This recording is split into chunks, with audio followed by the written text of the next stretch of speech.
نحمدہ ونصلی علی رسولہ الکریم اما بعد فاعوذ باللہ من الشیطان الرجیم بسم اللہ الرحمن الرحیم۔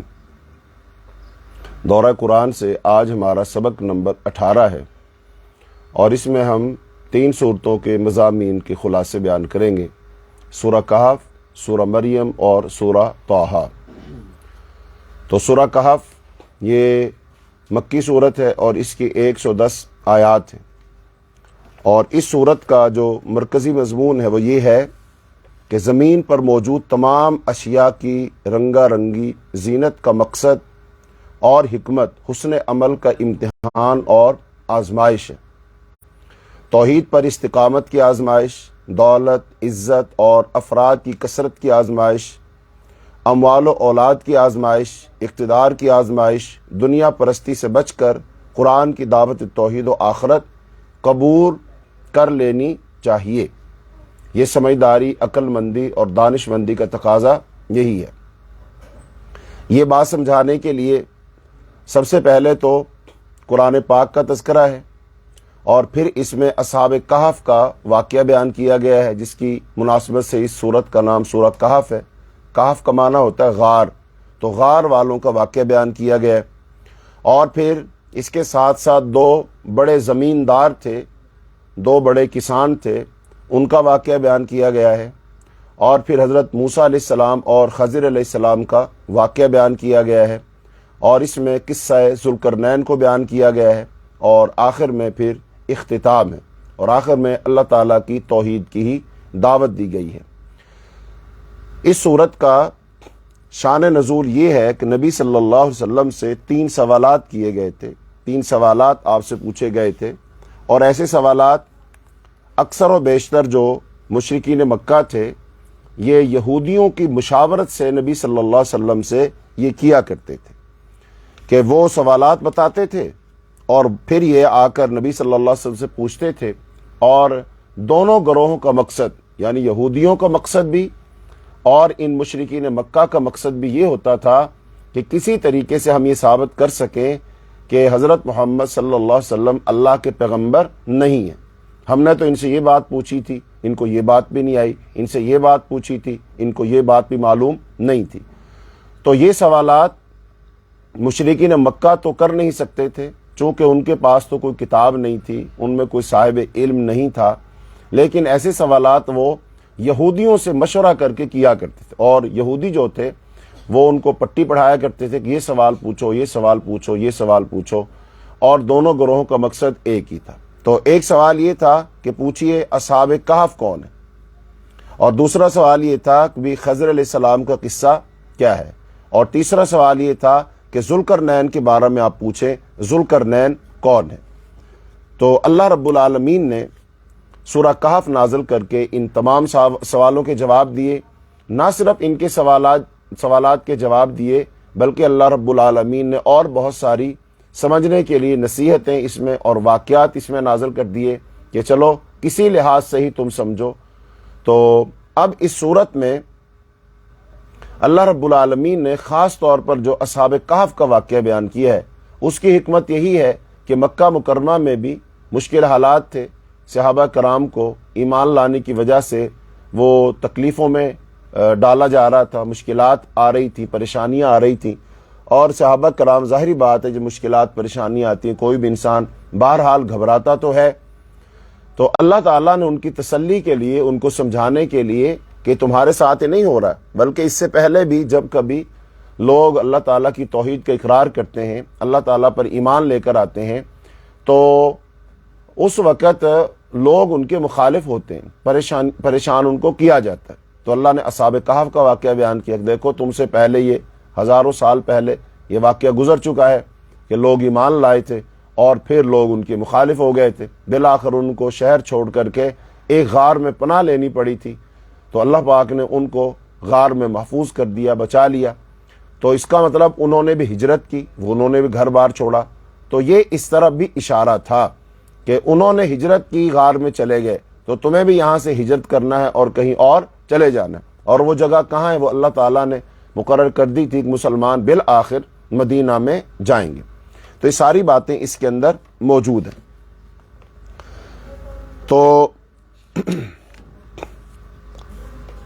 اس صورت کے فضائل احادیث کے اندر بیان ہوئے. سورہ کہف کی فضیلت میں کئی ایک احادیث ہیں، ان میں سے کچھ آپ کو میں سناتا ہوں. تو رسول اللہ صلی اللہ علیہ وسلم نے ارشاد فرمایا من حفظ 10 آیات من اول سورۃ الکہف عصم من الدجال. یہ صحیح مسلم کی روایت ہے کہ جو شخص سورہ کہف کی ابتدائی 10 آیات ان کو یاد کر لے تو وہ دجال سے محفوظ رہے گا. پھر ایک حدیث میں فرمایا من قرأ 3 آیات من اول الکہف عصم من فتنۃ الدجال. جو شخص سورہ کہف کی پہلی 3 آیات پڑھے گا وہ دجال کے فتنے سے محفوظ رہے گا. پھر فرمایا فمن ادرکہ منکم فلیقرأ علیہ فواتح سورۃ الکہف فانہا جوارکم من فتنتہ. تم میں سے جو شخص دجال کو پائے اسے چاہیے کہ وہ سورہ کہف کی ابتدائی آیات پڑھے، اس لیے کہ یہ دجال کے فتنے سے پناہ دینے والی صورت ہے. اور غالباً دجال کا دجل و فریب، دجال لفظ کا معنی ہوتا بہت زیادہ دھوکہ دینے والا. دجل اسی سے بنا دجل، فریب اردو کے اندر بھی لفظ مستعمل ہے. تو دجال چونکہ بہت زیادہ دھوکہ دے گا اس لیے مبالغے کا سیکھا دجال. تو دجال کا دجل و فریب انسان کو زینت دنیا میں مبتلا کر کے آخرت اور قیامت کے خوف سے بے نیاز کر دے گا. تو چونکہ اس صورت کے اندر دنیا کی زیب و زینت کو اہمیت نہ دینے کا سبق موجود ہے، تو ایک شخص نے سورہ کہف کی تلاوت کی جبکہ اس کے گھر میں ایک گھوڑا بندھا تھا. گھوڑا بدکنے لگا، ڈرنے لگا. اس نے سر اٹھا کر دیکھا کہ آسمان پر ایک دھند، ایک سائبان اور بادل سے چھایا ہوا ہے. اس شخص نے اس واقعے کا ذکر نبی کریم صلی اللہ علیہ وسلم سے کیا تو آپ نے ارشاد فرمایا فَإِنَّهَا السَّكِينَةُ تَنَزَّلَتْ عِنْدَ الْقُرْآنِ وَتَنَزَّلَتْ لِلْقُرْآنِ کہ سکینت اطمینان کی روشنی تھی جو قرآن کے پڑھنے سے یا قرآن پڑھتے وقت نازل ہوئی. یہ صحیح مسلم کی روایت ہے. پھر ایک حدیث فرمایا من قرأ سورۃ الکہف فی یوم الجمعۃ اضاء لہ من النور ما بین الجمعتین. جو شخص جمعہ کے دن سورہ کہف پڑھے اس کے لیے 2 جمعوں کے درمیان تک روشنی باقی رہتی ہے. یعنی سورہ کہف کی تعلیمات کا نور 1 ہفتے تک اس کے دل دماغ پر رہے گا اور وہ دنیا اور دنیا کی زینت کے فتنوں سے محفوظ رہے گا. اور ایک اور روایت میں فرمایا من قرأ سورۃ الکہف کانت لہ نورا یوم القیامۃ من مقامہ الی مکہ ومن قرأ ب10 آیات من آخرها ثم خرج الدجال لم یضرہ. جو شخص سورہ کہف کی تلاوت کرتا ہے روز قیامت اس کے لیے اس کی رہائش سے مکہ تک ایک نور ہوگا، اور جو آدمی آخری 10 آیات پڑھتا ہے وہ دجال کے خروج پر اس کے فتنے سے محفوظ رہے گا. اب قرآن پاک کی اور بہت ساری صورتیں ہیں جن کی اپنی اپنی فضیلتیں ہیں، لیکن جو فضیلت سورہ کہف کی ہے اور جو نبی صلی اللہ علیہ وسلم نے بیان فرمائی ہے وہ کسی اور صورت کے بارے میں آپ نے نہیں فرمایا. اور وہ یہ ہے کہ جو سب سے بڑا فتنہ ہوگا، یعنی آدم علیہ السلام سے لے کر قیامت تک جتنے فتنے اٹھیں گے ان فتنوں میں سے سب سے بڑا فتنہ دجال ہوگا.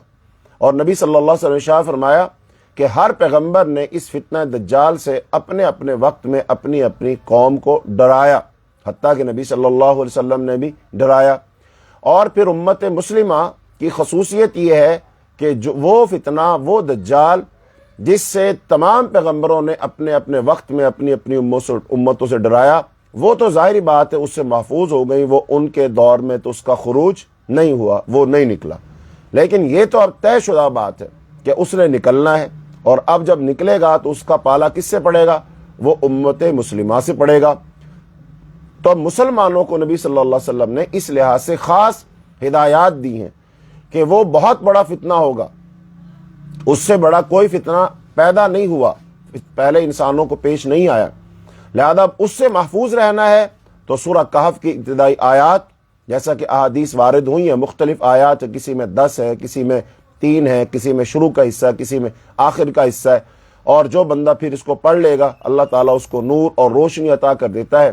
تو بہرحال سورہ کہف کو مکمل پڑھ لیا جائے تو 3 والی فضیلت بھی حاصل ہو جائے گی، 10 والی بھی حاصل ہو جائے گی.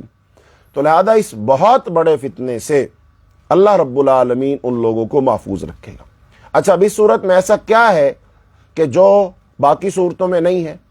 اور جو اس پڑھنے والے کو فتنہ دجال سے محفوظ کر لے گا وہ کیا چیز ہے؟ وہ یہی چیز ہے کہ اس صورت میں اللہ تعالیٰ نے خاص طور پر جو اصحاب کہف کا تذکرہ کیا ہے نا کہ وہ اللہ پر ایمان لائے، اور ایمان جب لے آئے تو ان کا ایمان اتنا کامل، اتنا مکمل تھا، اتنا پختہ تھا کہ انہوں نے اپنے ایمان کے ساتھ اس وقت کے تمام حالات کا مقابلہ کیا۔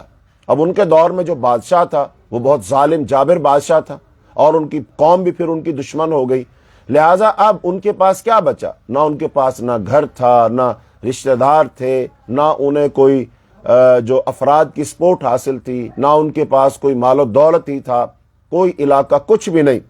لیکن بالآخر انہوں نے مقابلہ کیا تو ان کے پاس کیا تھا؟ ان کے پاس وہ ایمان تھا۔ لہٰذا اب ان ایمان والوں کا یہ واقعہ بیان کر کے انسان کو یہ بات سمجھ آتی ہے کہ اللہ تعالیٰ کی ذات جس کے ساتھ ہو اس کو کوئی بڑے سے بڑا بادشاہ نقصان نہیں پہنچا سکتا، سارا ملک مل کر ان کو نقصان نہیں پہنچا سکتا، اور باوجود اس کے کہ ان کے پاس نہ مال ہو، نہ دولت ہو، نہ روپیہ، نہ پیسہ ہو، نہ اقتدار و اختیار ہو، کچھ بھی نہ ہو، لیکن پھر بھی اللہ ان کو غالب کر دیتا ہے۔ اب یہ عقیدہ جب انسان کے دل میں جاگزیں ہو جاتا ہے، بیٹھ جاتا ہے، پختہ ہو جاتا ہے، تو ظاہری بات ہے وہ بڑی سے بڑی مشکل کا مقابلہ کر لیتا ہے۔ تو لہذا یہی سبق یہاں سے ملے گا کہ دجال جو بھی ہے، دجال کا فتنہ جو بھی ہے، لیکن دجال کے فتنے کا اگر کوئی شخص مادی وسائل کے ساتھ مقابلہ کرنا چاہے گا نہیں کر سکے گا، مادی وسائل اس کے پاس زیادہ ہوں گے، لیکن اگر دجال کے مقابلہ میں کسی کے پاس ایمان ہوگا اور مضبوط ایمان ہوگا تو وہ اپنے اس ایمان کی طاقت سے اس دجال کو جو سب سے بڑا فتنہ ہے اس کو شکست فاش دے دے گا۔ جیسا کہ حدیث میں آتا ہے دجال مکہ اور مدینہ میں داخل نہیں ہو سکے گا، لیکن وہاں جائے گا لیکن داخل نہیں ہو سکے گا۔ تو ایک بندہ، اس کے ایک ایمان والا جس کا ایمان سب سے مضبوط ہوگا، اس ایمان والے کا دجال سے مکالمہ ہوگا، اور دجال اس کو کہے گا کہ میں خدا ہوں، مجھے مانو۔ وہ ایمان والا کہے گا تم خدا نہیں ہو، وہ ڈٹ جائے گا، اور دجال اسے پھر اپنی طاقت و قوت سب وہ اپنے شعبدے دکھائے گا، لیکن وہ ایمان والا بندہ ڈٹ جائے گا۔ بالآخر وہ اس کو قتل کر دے گا، اور جب وہ ایمان والا قتل ہو جائے گا اس کو پھر وہ زندہ کرے گا، اور جب اس کو دوبارہ زندہ کرے گا تو کہے گا کہ ہاں اب تم مجھے رب مانتے ہو کہ نہیں؟ میں نے تمہیں قتل بھی کر دیا اور میں نے تمہیں زندہ بھی کر دیا۔ وہ ایمان والا شخص اپنے ایمان کی طاقت اور قوت سے اس کے تمام اختیارات کو خاطر میں نہ لاتے ہوئے وہ صاف کہے گا پہلے تو مجھے اگر کوئی تھوڑا بہت ڈاؤٹ تھا بھی تو اب تو پورا ہی دور ہو گیا ہے کہ تو ہی دجال ہے اور میں تجھے رب نہیں مان سکتا، اور اگر تو واقعی خدا ہے تو اب مجھے دوبارہ قتل کر کے دکھا۔ اور پھر دجال اپنی ساری طاقت، قوت، اختیار، شعبدے ان کے باوجود دوبارہ اس ایمان والے کو قتل نہیں کر سکے گا۔ تو یہ اس کی بے بسی ہوگی، یہ اس کی بہت بڑی ناکامی ہوگی، بلکہ اس کے لیے بہت بڑی ذلت و رسوائی ہوگی۔ تو اب بتائیے، دجال کا مقابلہ ایک شخص نے کیا، فرد واحد نے کیا، اور کس کے ساتھ کیا؟ اپنے مضبوط ایمان کے ساتھ، عقیدے کے ساتھ کیا۔ جتنے کمزور ایمان والے لوگ ہوں گے نا ان کو تو دجال 1 منٹ سے پہلے وہ فتنے مبتلا کر دے گا، ان کے ایمان کو ختم کر دے گا، لوگ اس کو مان لیں گے۔ لہذا جس کا ایمان پختہ ہوگا، مضبوط ہوگا، وہ عقیدہ توحید پر کار بند ہوگا، اس کو کوئی دجال، نہ وہ سب سے بڑا دجال، نہ آج کے دور کے دجال، نہ ماضی کے دجال، اور جو آنے والے دجال ہیں، کوئی اس کو گمراہ نہیں کر سکے گا۔ اچھا، اب یہاں پر ایک بات میں آپ کو سمجھا دوں، وہ یہ ہے کہ دیکھیں آج جو سائنسی ایجادات ہو رہی ہیں کہ اب انسان جو علاج کے معاملہ میں دیکھ لیجئے کہ اب انسان کا جو علاج ہے اس میں آپریشن ہے، اس میں سرجری ہے، یا انسانی جسم کے اعضاء ایک سے دوسرے کو لگائے جاتے ہیں، آنکھ بھی لگا دیتے ہیں، گردہ بھی لگا دیتے ہیں، جگر ٹرانسپلانٹ بھی ہو جاتا ہے، اور جو ہارٹ سرجری بھی ہو جاتی ہے، یہ سارا کچھ ہوتا ہے۔ اب جو ہارٹ سرجری ہوتی ہے، اب اس میں تو وہ انسان کا دل وہ عارضی طور پر اس کو پمپ کرتے ہیں نا، اس کو عارضی طور پر زندہ رکھتے ہیں۔ تو اب یہ ساری کی ساری چیزیں آج ہو رہی ہیں۔ اچھا، اب اگر یہ سائنسی ہمارا ذہن بن جائے اور ہم اس بات کو تسلیم کرتے چلے جائیں اور انسان صرف سائنس کی تعلیم حاصل کرے اور عقیدہ اس کے پاس مضبوط نہ ہو، عقیدے کا اس کے پاس علم نہ ہو کہ اللہ تعالیٰ ہر چیز پر قادر ہے، ہر چیز اللہ کرتا ہے، اللہ کے حکم سے ہوتی ہے، اللہ کی مرضی سے ہوتی ہے، اور اللہ نہ چاہے تو بڑے سے بڑا ڈاکٹر کیا، حکیم کیا، طبیب کیا، کوئی کچھ نہیں کر سکتا۔ جب اس کے پاس یہ عقیدہ نظریہ نہیں ہوگا، وہ بندہ تو پھر بہت جلد بہک جائے گا نا، چونکہ اس کا ذہن سائنسی بنا ہوا ہے، لہذا وہ تو کہے گا ہاں جی تم نے زندہ کر دیا، تم نے یہ کر دیا، تم نے وہ کر دیا، تو مان لے گا۔ تو اب اگر انسان کے پاس صرف سائنسی تعلیم ہو اور سائنسی ذہن بن چکا ہو، جیسا کہ اس وقت انسان کو بنایا جا رہا ہے، اور عقیدے کی تعلیم نہ ہو، جیسا کہ اکثر و بیشتر مسلمانوں کے پاس اور پھر بالعموم عام انسانوں کے پاس عقیدہ نہیں ہے، عقیدے کی تعلیم ہی نہیں، عقیدے کی فکر ہی نہیں، عقیدے پر ہم کتاب نہیں پڑھی۔ میں فرض کر لو آپ لوگ کلاس میں جو ہیں آپ سے پوچھوں کہ آپ میں سے کون ہے جس نے عقیدے پر باقاعدہ طور پر کوئی کتاب پڑھی ہو، عقیدے پر کوئی کتاب باقاعدہ پڑھی ہو، سب کن پڑھی ہو۔ بلکہ ہمارے ہاں ایسا نہیں ہوتا، عقیدے پر پڑھنے کا رواج نہیں ہے۔ ہمیں کچھ باتیں بچپن میں دادی اماں، نانی اماں سکھا دیتی، سپارہ پڑھنے کے لیے ہم جہاں سے جاتے ہیں وہ قاری صاحب کچھ باتیں سکھا دیتا ہے، اور جہاں بھی ہم پھر سکول پڑھتے ہیں، سکول میں کچھ نصاب میں کتابیں اسلامیات کی، دینیات کی ہوتی ہیں، وہ تھوڑا بہت ہم پڑھ لیتے ہیں۔ تو ایسے کر کے ہمیں کچھ نہ کچھ وہ عقیدے کے بارے میں پتہ چل جاتا ہے، لیکن وہ ایسا علم نہیں ہوتا جو پختہ ہو، وہ صرف معلومات ہوتی ہیں، ذہن میں ہوتا ہے کچھ نہ کچھ ایسا ہے، لیکن 2-4 سوال جم کے کیا جائے تو لوگ لاجواب ہو جاتے ہیں، ان کے پاس کچھ نہیں ہوتا۔ تو اس کا مطلب یہ ہے کہ عقیدے کی تعلیم نہیں ہے اور سائنسی تعلیم زوروں پر ہے، بچپن سے لے کر پریپ نرسری سے لے کر سائنسی ذہن بنایا جاتا ہے، تمام جو درجات ہوتے ہیں، کلاسز ہوتی ہیں، اس میں سائنس پڑھائی جا رہی ہے، پھر میٹرک تو خاص طور پر، پھر میٹرک کے بعد اور پھر آگے سو آگے، تو لہذا سائنس کی تعلیم تو بچپن سے لے کر آخر تک چل رہی ہے، اور پھر بہت ساری چیزیں ہم اپنے تجربے اور مشاہدے سے دیکھ رہے۔ تو اس کا مطلب ہے وہ تو تھرو پراپر چینل اس کو ایجوکیشن دی جا رہی ہے سائنس کی، لیکن دوسری طرف عقیدے کی، نظریے کی، اس کی پراپر تعلیم نہیں دی جا رہی، لہذا سائنسی ذہن مضبوط ہے اور عقیدے والا جو ہمارا ذہن ہے یا جو ہمارا ذہنی حصہ ہے وہ کمزور ہے۔ تو لہذا یہاں پر ضرب لگائے گا دجال، اور اس میں ایک دوسرا کام کون کر رہا ہے؟ دوسرا کام وہ کر رہے ہیں کہ جو ہمارے ہاں یہ بابے ہوتے ہیں اور دربار ہوتے ہیں، اور ان درباروں پہ جو بہت سارے لوگوں کو الہام ہوتے ہیں، اور وہ پھر بہت ساری کرامات دکھاتے ہیں اور خواب دکھاتے ہیں اور چوریاں بتاتے ہیں، اور لوگ ان کے پاس جا کر ہاتھ کی لکیریں، ہاتھ دیکھ کر لکیروں سے وہ بتاتے ہیں تمہارا مقدر یہ ہوگا، تمہاری قسمت یہ ہوگی، تمہارے ستارے گردش میں اب یہ ہونے والا ہے، یہ ہونے والا ہے۔ اچھا، وہ بھی ساری باتیں ہمیں بتا رہے ہوتے ہیں، تو بہت سارا اعتقاد ہمارا ان بابوں پہ بن جاتا ہے۔ ہاں بھائی بابا جی بہت کچھ کر سکتے ہیں، وہ تو بتا سکتے ہیں، وہ تو نفع دے سکتے ہیں، وہ کاروبار دے سکتے ہیں، وہ اولاد دے سکتے ہیں، اور وہ تو جناب یہاں سے ہزاروں میل دور بندہ دریا میں، سمندر میں ڈوب رہا ہو اس کو جناب کنارے لگا سکتے ہیں، وہ تو کشتی کو یہ کر سکتے ہیں۔ اچھا، ساری یہ باتیں بھی ہو گئی، ادھر سے کچھ سائنسی ذہن ہو گیا، ہم نے وہ مان لیا، اور دوسرا یہ ان بابوں نے ہمیں ایک ذہن دے دیا کہ ہاں یہ بھی ہو سکتا ہے، یہ بھی ہو سکتا ہے، یہ بھی ہو سکتا ہے، سب کچھ ہو سکتا ہے۔ ایسے واقعات موجود ہیں، کتاب میں لکھا ہے ایک شخص بابا جی آئے، ان کی کسی نے ضیافت کی، تو ان کے لیے کسی نے جناب مرغا جو ہے ذبح کر کے اس کو کھلایا، اور بابا جی نے گوشت کھایا، اور گوشت کھا کر جو ہڈیاں تھیں ان کو ایک جگہ جمع کیا، اور اب گوشت کھا لینے کے بعد جب وہ فارغ ہوا تو اب جناب ان ہڈیوں پہ بابا جی نے ہاتھ پھیرا اور وہ مرغا دوبارہ زندہ ہو گیا۔ تو اس کا مطلب بابا جی نے مرغا تو بنا دیا۔ پھر ایک جگہ میں نے واقعہ سنا کہ ایک شخص نے مجھے بتایا کہ ایک خاتون، اس کا ایک ہی بیٹا ہے، اور وہ کسی وجہ سے وہ فوت ہو گیا۔ جب وہ فوت ہوا ہے تو پھر کیا ہوا؟ اب وہ تو جناب اس کی تو دنیا ہی لٹ گئی، اس کا تو بیٹا ہی ایک ہے۔ تو جب وہ فوت ہوا تو اس کی پہنچ کہاں تک تھی؟ اپنے پیر صاحب تک۔ وہ جناب دوڑی بھاگی پیر صاحب کے پاس گئی اور کہا کہ میرا تو ایک ہی بیٹا تھا اور وہ فوت ہو گیا، اور آپ کے ہوتے ہوئے فوت ہو گیا، اور اگر اس نے فوت ہونا ہی تھا تو پھر ہم نے آپ کو پیر کیوں پکڑا ہوا ہے؟ اس نے کہا بھائی پریشان مت ہو، اب تو ہمارے پاس آ گئی، تیرا کام ہو جائے گا۔ بس اس نے کوئی دم درود پڑھائے پھر، اور جناب وہ شخص دوبارہ زندہ ہو گیا۔ اب یہ واقعات مسلمانوں کو سنائے جاتے ہیں، یہ کرامات بتائی جاتی ہیں کہ یہ کرامات ہیں، اس طرح ہو سکتا ہے۔ لہٰذا اب تھوڑا وہ یہ عقیدے کی خرابی والی باتیں، اور دوسری طرف سے وہ سائنسی ذہن، تو جو بندہ ان دونوں کو اچھے طریقے سے مانتا ہے اور وہ اللہ کی ذات، صفات اور صفات کے تقاضے اور ان کے اندر وہ شرک اور پھر عقیدہ توحید، اس کو یہ پختہ نہیں، صحیح علم نہیں ہے، وہ تو مان جاتا ہے۔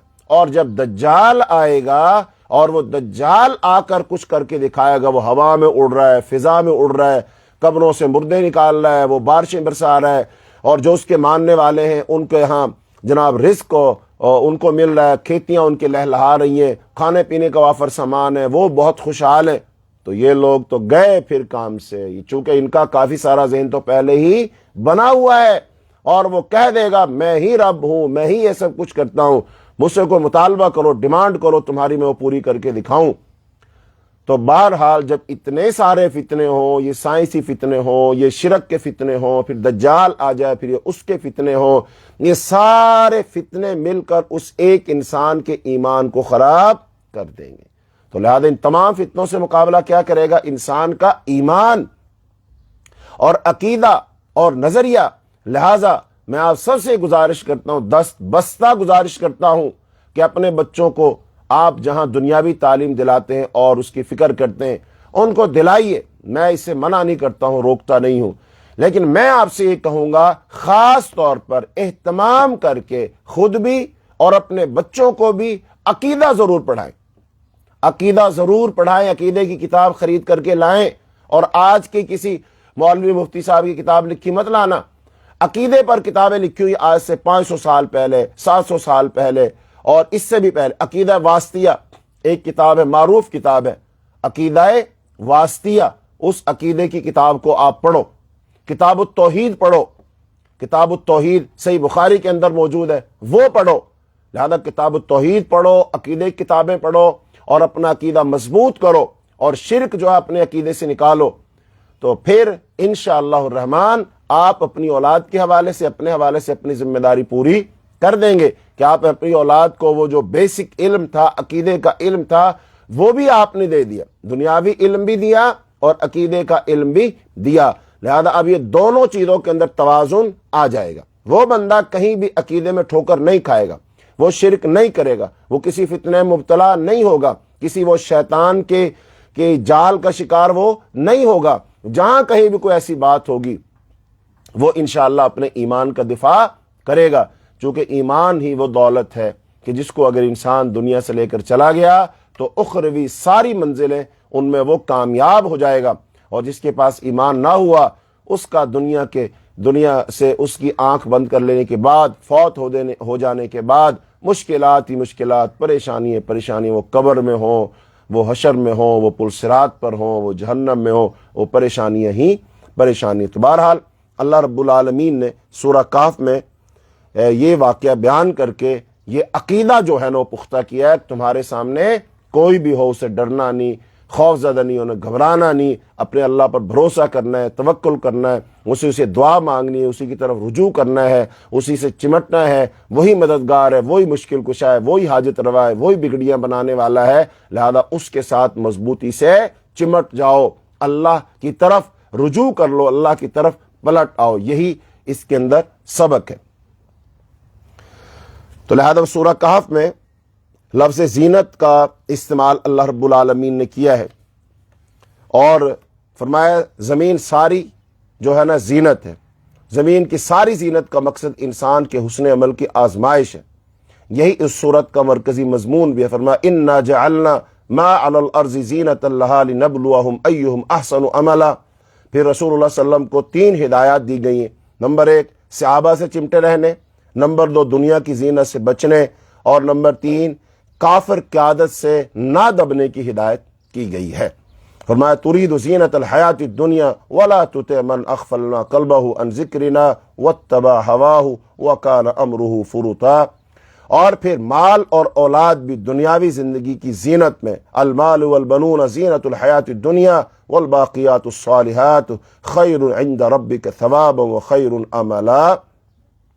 اور پھر اس کے بعد سورہ کہف میں توحید اختیار کی وضاحت کی گئی ہے کہ صورت میں اللہ کی ولایت کو ثابت کیا گیا ہے اور غیر اللہ کے اولیاء ہونے کے بارے میں کافروں کے عقیدے کا ابطال کیا گیا، اس کا رد کیا گیا ہے۔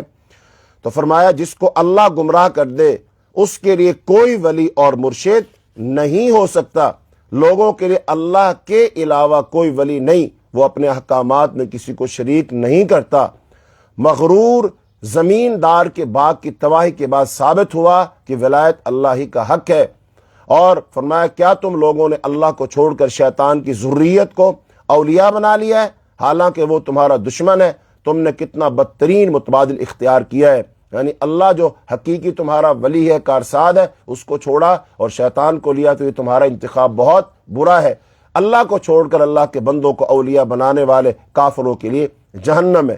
پھر قرآن پاک کی خصوصیات کو بیان کیا گیا ہے کہ قرآن میں کوئی کجی نہیں ہے، کوئی ٹیڑھا پن نہیں ہے، قرآن قیم ہے، یعنی ٹھیک ٹھیک سیدھی بات کہنے والی کتاب ہے۔ قرآن کا مقصد انذار ہے، وارننگ ہے، ڈرانا ہے، اور نیک لوگوں کے لیے اس میں بشارت ہے، تبشیر ہے، اس میں خوشخبری ہے، اور عیسائیوں کے لیے بھی انذار ہے۔ اور قرآن میں تصریف سے کام لیا گیا ہے، یعنی مختلف انداز اور اسالیب سے حقائق واشگاف کیے گئے ہیں تاکہ لوگ ایمان لے آئیں اور بات کو سمجھیں۔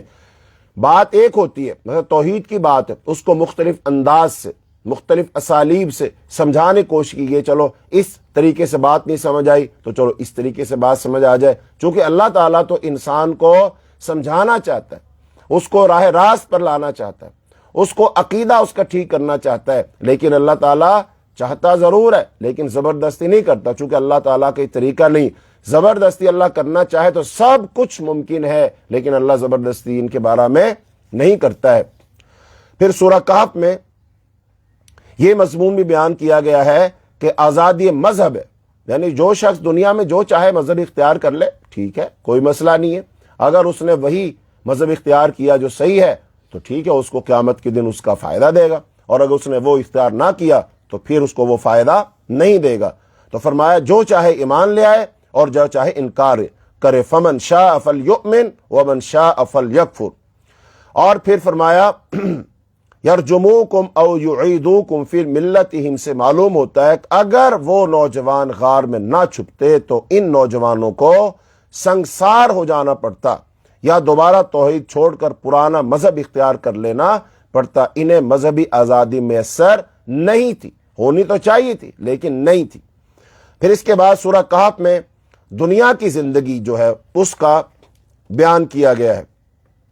سورہ کہف میں حیات الدنیا کا 3 مرتبہ استعمال ہے، الحیات الدنیا کا لفظ 3 مرتبہ استعمال کیا گیا، ایک دنیا کی زندگی کی حقیقت بیان کی گئی ہے۔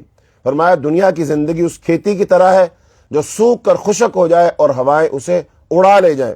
مال اور اولاد دنیا کی زندگی کی زینت ہے، لیکن نیک اعمال باقی رہنے والے، باقی سب ختم ہو جاتے ہیں۔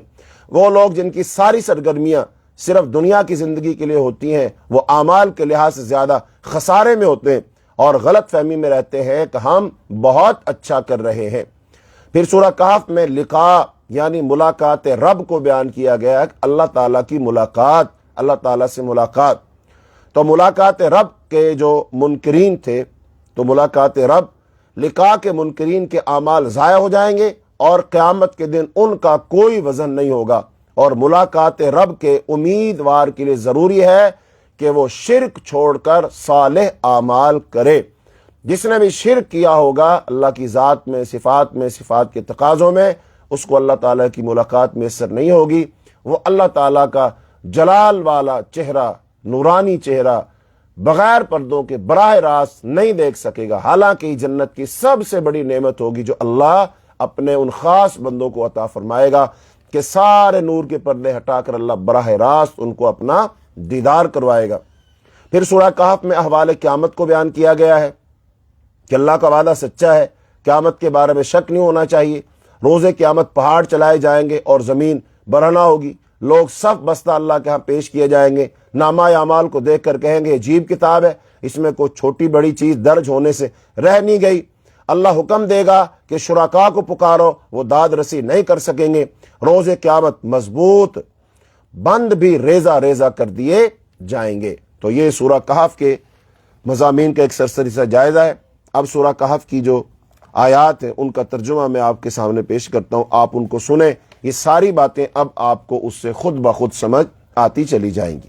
بسم اللہ الرحمن الرحیم۔ تعریف اللہ کے لیے جس نے اپنے بندے پر کتاب اتاری اور اس میں کوئی کجی نہیں رکھی، بالکل ٹھیک، تاکہ وہ اللہ کی طرف سے ایک سخت عذاب سے آگاہ کر دے اور ایمان والوں کو خوشخبری دے دے جو نیک اعمال کرتے ہیں کہ ان کے لیے اچھا بدلہ ہے، وہ اس میں ہمیشہ رہیں گے۔ اور ان لوگوں کو ڈرا دے جو کہتے ہیں کہ اللہ نے بیٹا بنایا ہے، ان کو اس بات کا کوئی علم نہیں ہے اور نہ ان کے باپ دادا کو۔ یہ بڑی بھاری بات ہے جو ان کے منہ سے نکل رہی ہے، وہ صرف جھوٹ کہتے ہیں۔ شاید تم ان کے پیچھے غم سے اپنے آپ کو ہلاک کر ڈالو اگر وہ اس بات پر ایمان نہ لائے۔ جو کچھ زمین پر ہے اس کو ہم نے زمین کی رونق بنایا ہے تاکہ ہم لوگوں کو جانچیں کہ ان میں کون اچھا عمل کرنے والا ہے، اور زمین کی تمام چیزوں کو ایک صاف میدان بنا دیں گے۔ کیا تم خیال کرتے ہو کہ کاف اور رقیم والے ہماری نشانیوں میں سے بہت عجیب غریب نشانی تھے؟ جب ان نوجوانوں نے غار میں پناہ لی، پھر انہوں نے کہا کہ اے ہمارے رب، ہم کو اپنے پاس سے رحمت دے اور ہمارے معاملے کو درست کر دے۔ پس ہم نے غار میں ان کے کانوں پر سال ہر سال کے لیے نیند کا پردہ ڈال دیا۔ پھر ہم نے ان کو اٹھایا تاکہ ہم معلوم کریں کہ دونوں گروہوں میں سے کون مدت قیام کا زیادہ ٹھیک شمار کرتا ہے۔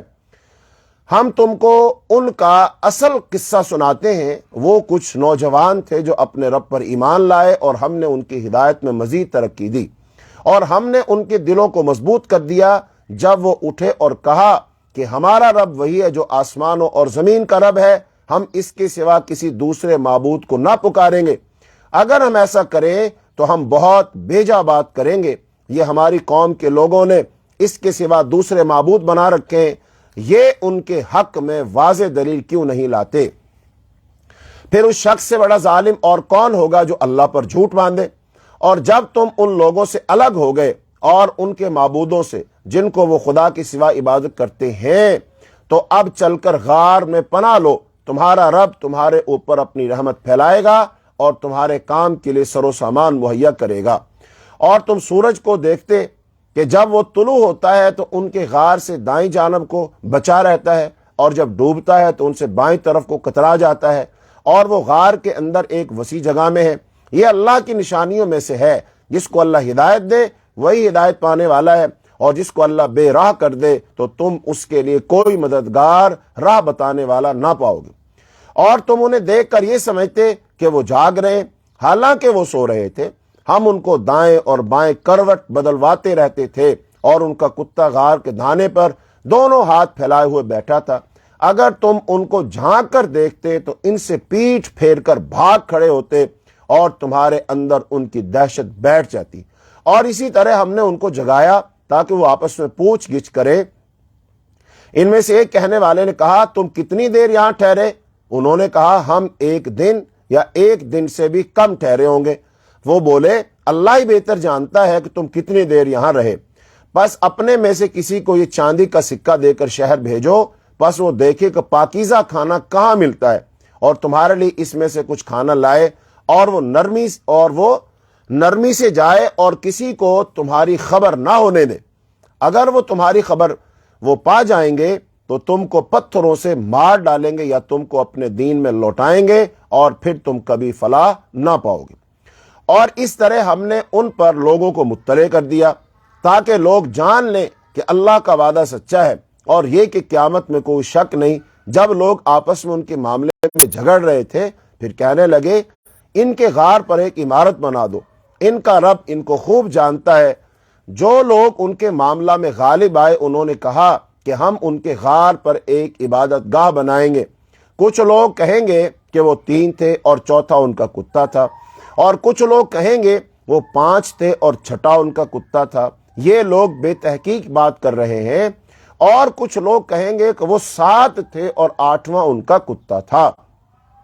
کہو کہ میرا رب بہتر جانتا ہے وہ کتنے تھے، تھوڑے ہی لوگ ان کو جانتے ہیں، پس تم سرسری بات سے زیادہ ان کے معاملہ میں بحث نہ کرو اور نہ ان کے بارے میں ان میں سے کسی سے پوچھو، اور تم کسی کام کی نسبت یوں نہ کہو کہ میں اس کو کل کر دوں گا مگر یہ کہ اللہ چاہے، اور جب تم بھول جاؤ تو اپنے رب کو یاد کرو اور کہو امید ہے میرا رب مجھ کو بھلائی کی اس سے زیادہ قریب راہ دکھائے گا۔ یہاں تک اصحاب کہف کا واقعہ ہے۔ تو اب اصحاب کہف کے واقعہ میں بہت ساری باتیں کہ اللہ تعالیٰ نے ان کو محفوظ رکھا، ان کو بچایا۔ اب دیکھیں نا، وہ غار میں تھے تو غار میں اللہ ان کے پہلو بدلواتا تھا، سورج ایک طرف سے گزرتا تھا، کچھ انہیں ہوا روشنی پہنچتی رہے، اور پھر جب وہ بیدار ہوئے انہوں نے پوچھا، آپس میں بات چیت کی، کتنا دیر ٹھہرے ہم؟ تو کسی نے کیا کہا، کسی نے، اور پھر انہوں نے کہا نہیں، اللہ ہی بہتر جانتا ہم کتنا یہاں پر ٹھہرے۔ پھر انہوں کو ظاہری بات ہے بھوک لگی تھی، کھانا کھانا تھا، تو انہوں نے سکہ دیا اور ایک بندے سے کہا تم چپکے سے جاؤ اور کسی کو خبر نہ ہونے دینا اور کھانا لے آؤ، اور کھانے کے لیے انہوں نے کیا کہا، کوئی پاکیزہ چیز لانا۔ یہ اہم بات ہے، یعنی اب ہم شریعت کو مانتے ہیں، جس ہم رسول پر ایمان لائے ہیں، ظاہری بات اس نے ہمیں بتایا کہ یہ چیزیں حلال ہیں اور یہ حرام ہے، تو حلال چیز لانا، حرام مت لانا۔ تو یہ ہوتے ہیں اللہ والے کہ جو ہر چیز میں، کھانے میں، پینے میں، ہر چیز میں حلال و حرام کا خیال کرتے ہیں۔ پھر اللہ تعالیٰ نے فرمایا کہ اگر کوئی اس غار کے پاس جاتا اور جھانکتا تو اللہ ان پر رعب ڈال دیتا۔ اب یہ اللہ تعالیٰ حفاظت فرما رہے ہیں ان کی، تو اس کا مطلب اللہ تعالیٰ ایسے اپنے بندوں کی حفاظت فرماتا ہے۔ اور پھر ان کی گنتی کتنی تھی، وہ کتنے لوگ تھے، اس بارے میں اللہ نے بتایا لوگ اندازے لگاتے ہیں، لہذا اس کا علم بھی اللہ کے پاس ہی ہے، لہذا ان کے بارے میں مزید بحث نہ کرو۔ اصل جو واقعہ کی روح ہے نا، اس کو سمجھو وہ کیا ہے، وہ یہ ہے کہ وہ اللہ پر ایمان لائے، اللہ پر بھروسہ کیا، تو ان کو اپنے گھر سے، علاقے سے نکل کر غار میں پناہ لینی پڑی، اور پھر اللہ تعالیٰ نے ان کو محفوظ رکھا۔ تو یہ اصل بات ہے۔ اسی لیے صحابہ کرام رضی اللہ اجمعین نے، انہوں نے پھر ہجرت کی ہے، ان کو یہی بات سمجھائی جا رہی ہے کہ بھی ہجرت تو کرنی پڑے گی اور غاروں میں پناہ لینی پڑے گی۔ اسی لیے نبی صلی اللہ علیہ وسلم کی زندگی میں دو غار تو بڑے ہی معروف ہیں، نمبر ایک غار ثور اور ایک غار ہرا۔ غار ہرا وہ ہے جہاں آپ نبوت ملنے سے پہلے جایا کرتے تھے اور کئی دن وہاں رہتے تھے، تو اور پھر وہیں پر پہلی وحی آئی، تو اس کو کہتے ہیں غار ہرا۔ اور غار ثور وہ غار ہے کہ جس میں 3 دن نبی صلی اللہ علیہ وسلم ہجرت مدینہ جب آپ نے کی تو اس میں چھپے رہے، تو وہ غار ثور ہے۔ تو بہرحال غاریں جو ہوتی ہیں وہ پناہ گاہیں ہوتی ہیں، اور پہاڑ جو ہیں، اللہ کے رسول صلی اللہ علیہ وسلم نے فرمایا جب فتنوں کا دور آئے گا تو لوگ جو ہے نا اپنی بکریاں لیں اور کچھ سامان وغیرہ لیں اور پہاڑوں میں چلے جائیں، تو اس کا مطلب پہاڑ ان کو فتنوں سے بچا لیں گے۔ تو وہ وہاں پر چونکہ یہ سارے کفار اور ان کفار کی ساری چیزیں نہیں پہنچتی، تو اللہ پاک نے وہ ان کے لیے محفوظ جگہ بنائی ہے۔ تو بہرحال پھر نبی صلی اللہ علیہ وسلم سے کہا گیا کہ آپ جب بھی کوئی کام کرنے کی ارادہ کریں تو انشاءاللہ کہا کریں، چونکہ آپ کے ساتھ یہ واقعہ پیش آیا، کچھ لوگوں نے آپ سے کچھ باتیں پوچھی، آپ نے کہا کل بتاؤں گا، وہ کل آ گئے، تو پھر کل آئے تو وہی تو نہیں آئی تھی، تو آپ نے کہا اچھا پھر کل آنا، وہ پھر اگلے دن پھر آ گئے، پھر وہی نہیں آئی، تو حضور پاک پریشان تھے، وہی کیوں نہیں آ رہی؟ لوگ باتیں کر رہے تھے کہ بس یہ نبی تھا کہتا تھا وہی آتی، اب کیوں نہیں آ رہی وہی، اب بھی بلاؤ نا اس وہی کو، اس طرح کی نعوذ باللہ وہ باتیں کرنے لگے، لیکن وہی نہیں آ رہی تھی، حضور پاک خود پریشان تھے۔ تو پھر تقریباً کچھ 17 دنوں کے بعد وہی آئی، پھر اللہ تعالیٰ نے آپ کو تعلیم دی کہ اللہ نے آپ کو چھوڑا نہیں ہے، گھبراؤ نہیں، ما ودعک ربک وما قلی، اللہ پاک نے آپ کو چھوڑا نہیں ہے، ایسی کوئی بات نہیں ہے، لیکن یہ نصیحت ہے کہ جب بھی کوئی بات کرو پختہ تو اس میں اللہ کی رضا کو شامل کیا کرو کہ انشاءاللہ یہ کام ہم کل کریں گے، یہ کہنا چاہیے۔ تو انشاءاللہ کی تعلیم دی گئی ہے۔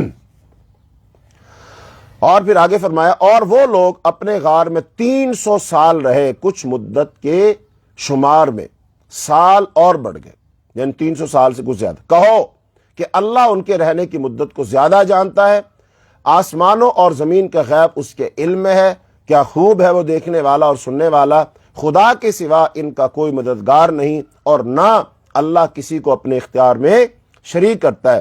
اور تمہارے رب کی جو کتاب تم پر وحی کی جا رہی ہے اس کو سناؤ، خدا کی باتوں کو کوئی بدلنے والا نہیں اور اس کے سوا تم کوئی پناہ نہیں پا سکتے، اور اپنے آپ کو ان لوگوں کے ساتھ جمائے رکھو جو صبح و شام اپنے رب کو پکارتے ہیں، وہ اس کی رضا کے طالب ہیں، اور تمہاری آنکھیں حیات دنیا کی رونق کی خاطر اس سے ہٹنے نہ پائیں، اور تم ایسے شخص کا کہنا نہ مانو جس کے قلب کو ہم نے اپنی یاد سے غافل کر دیا ہے اور وہ اپنی خواہش پر چلتا ہے اور اس کا معاملہ حد سے گزرا ہوا ہے۔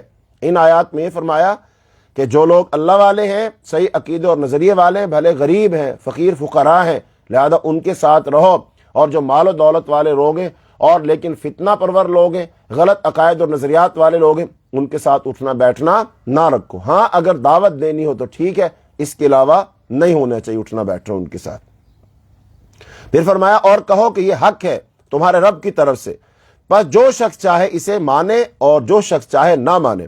ہم نے ظالموں کے لیے ایسی آگ تیار کر رکھی ہے جس کی کناتیں ان کو اپنے گھیرے میں لے لیں گی، اور اگر وہ پانی کے لیے فریاد کریں گے تو ان کی فریاد رسی ایسے پانی سے کی جائے گی جو تیل کی تل چھٹ کی طرح ہوگا، وہ چہروں کو بھون ڈالے گا۔ کیا برا پانی ہوگا اور کیسا برا ٹھکانہ۔ یعنی حدیث پاک میں آتا ہے جب یہ لوگ جہنمی پانی مانگیں گے تو ان کو کیسا پانی دیا جائے گا؟ جیسے تیل ہو، پھر تیل کو جب ہم کسی برتن میں ڈال دیں تو جب تیل برتن میں ڈال دیں تو اس کے اندر جو میل کچیل ہوتی ہے نیچے بیٹھ جاتی، تیل کو نکال لیتے ہیں، تو جو نیچے بچا ہوا میل کچیل ہونا ایسا پانی ہوگا، پیپ کی طرح گاڑھا سا۔ نمبر 2، پھر اتنا گرم ہوگا کہ اگر ایک برتن میں ڈال کر ان کو دیا جائے گا پینے کے لیے تو جب وہ اس کو اپنے چہرے کے قریب کریں گے تو اس کی بھاپ سے چہرے کا سارا گوشت پگھل جائے گا، اتنا گرم کھولتا ہوا پانی وہ ان کو ملے گا۔ تو اللہ تعالیٰ سے دعا مانگنی چاہیے کہ اللہم انا نعوذ بک من عذاب النار، اللہم اجرنا من النار، اللہ ہمیں جہنم کی آگ سے محفوظ فرما۔ پھر آگے فرمایا بے شک جو لوگ ایمان لائے اور انہوں نے اچھے کام کیے تو ہم ایسے لوگوں کا اجر ضائع نہیں کریں گے جو اچھی طرح کام کریں، ان کے لیے ہمیشہ رہنے والے باغ ہیں جن کے نیچے نہریں بہتی ہوں گی، وہاں ان کو سونے کے کنگن پہنائے جائیں گے اور وہ باریک اور موٹا ریشم سبز کپڑے اس کے پہنیں گے، تختوں پر ٹیک لگائے ہوئے، کیسا اچھا بدلہ ہے اور کیسی اچھی جگہ۔ تم ان کے سامنے ایک مثال پیش کرو، 2 شخص تھے، ان میں سے ایک کو ہم نے انگوروں کے 2 باغ دیے اور ان کے گرد کھجوروں کے درختوں کا احاطہ بنایا اور دونوں کے درمیان کھیتی رکھ دی۔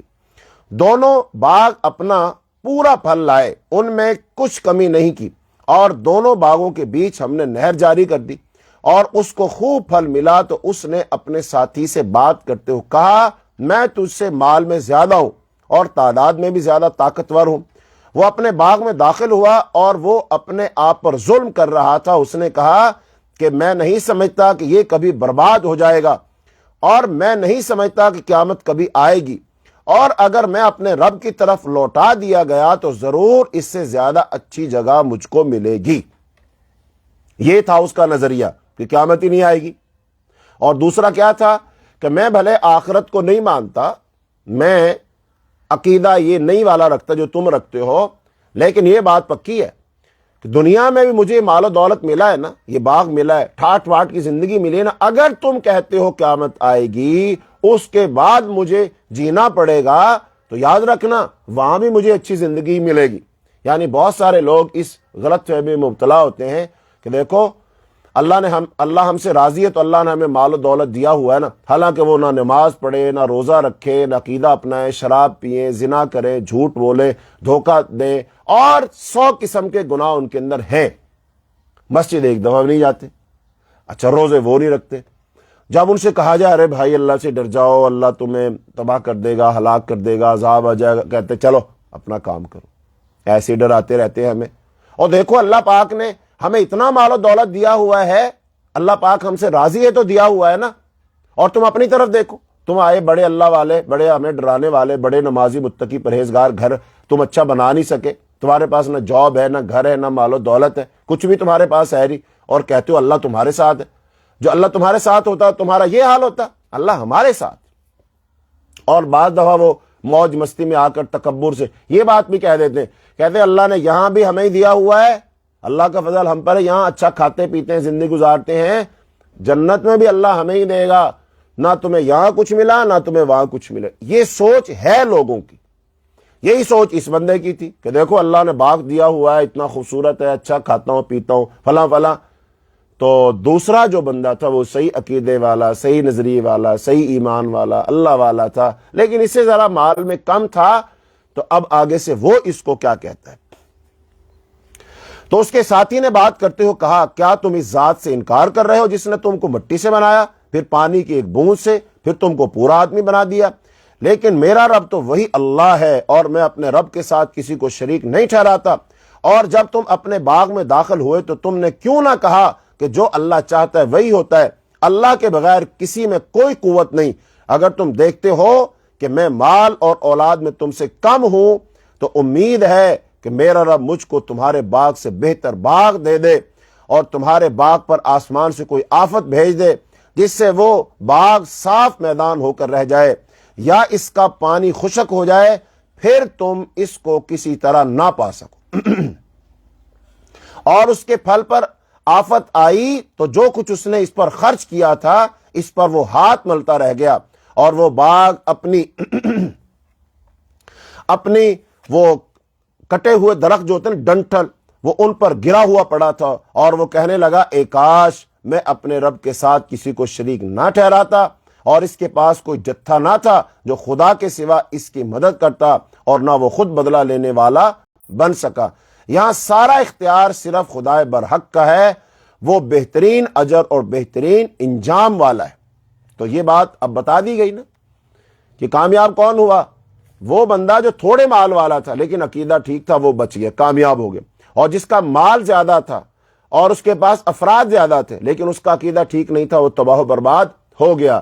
تو یہ تو بندہ دنیا میں کہہ رہا تھا نا کاش میں شریک نہ کرتا، کاش میں یہ نہ کرتا. یہ تو دنیا ہے، لیکن جب بندہ مرنے کے بعد جی اٹھے گا، جب قیامت کے دن اٹھے گا، اس وقت تو اس کو بہت ہی زیادہ افسوس ہوگا کاش میں شرک نہ کرتا، کاش میں عقیدہ توحید اپنا لیتا، کاش میں یہ گناہ نہ کرتا. اس کا مطلب اللہ قیامت کے دن کی خبریں ہمیں دے رہا ہے اور ماضی کے واقعات سنا کر بھی ہمیں سمجھا رہا ہے کہ کل پچھتانے سے کوئی فائدہ نہیں ہوگا. آج کرو جو کرنا ہے، آج کر اپنی اصلاح، آج اپنا عقیدہ درست کر. یہ سمجھداری اور عقل مندی. پھر اس کے بعد اللہ پاک نے فرمایا اور ان کو دنیا کی زندگی کی مثال سناؤ، جیسے کہ پانی جس کو ہم نے آسمان سے اتارا، پھر اس سے زمین کی نباتات خوب گھنی ہو گئی، پھر وہ ریزہ ریزہ ہو گئی جس کو ہوائیں اڑاتی پھرتی ہیں. اور اللہ ہر چیز پر قدرت رکھنے والا ہے. مال اور اولاد دنیاوی زندگی کی رونق ہے اور باقی رہنے والی نیکیاں تمہارے رب کے نزدیک ثواب کے اعتبار سے بہترین ہے. اور جس دن ہم پہاڑوں کو چلائیں گے اور تم دیکھو گے کہ زمین کو بالکل کھلی ہوئی اور ہم ان سب کو جمع کریں گے، پھر ہم ان میں سے کسی کو نہ چھوڑیں گے اور سب لوگ تیرے رب کے سامنے صف باندھ کر پیش کیے جائیں گے. تم ہمارے پاس آ گئے جس طرح ہم نے تم کو پہلی بار پیدا کیا تھا، بلکہ تم نے یہ گمان کیا کہ ہم تمہارے لیے کوئی وعدے کا دن مقرر نہیں کریں گے اور جس طرح رکھا جائے گا تو تم مجرموں کو دیکھو گے کہ اس میں جو کچھ ہے وہ اس سے ڈرتے ہوں گے اور کہیں گے ہائے خرابی، کیسی ہے یہ کتاب کہ اس نے نہ کوئی چھوٹی بات درج کرنے سے چھوڑی ہے اور نہ کوئی بڑی بات، اور جو کچھ انہوں نے کیا وہ سب سامنے پائیں گے اور تیرا رب کسی کے اوپر ظلم نہیں کرے گا. اور جب ہم نے فرشتوں سے کہا کہ آدم کو سجدہ کرو، اب یہاں آدم علیہ السلام کا واقعہ تھوڑا سا بیان کیا ہے. اس کے بعد اللہ رب العالمین نے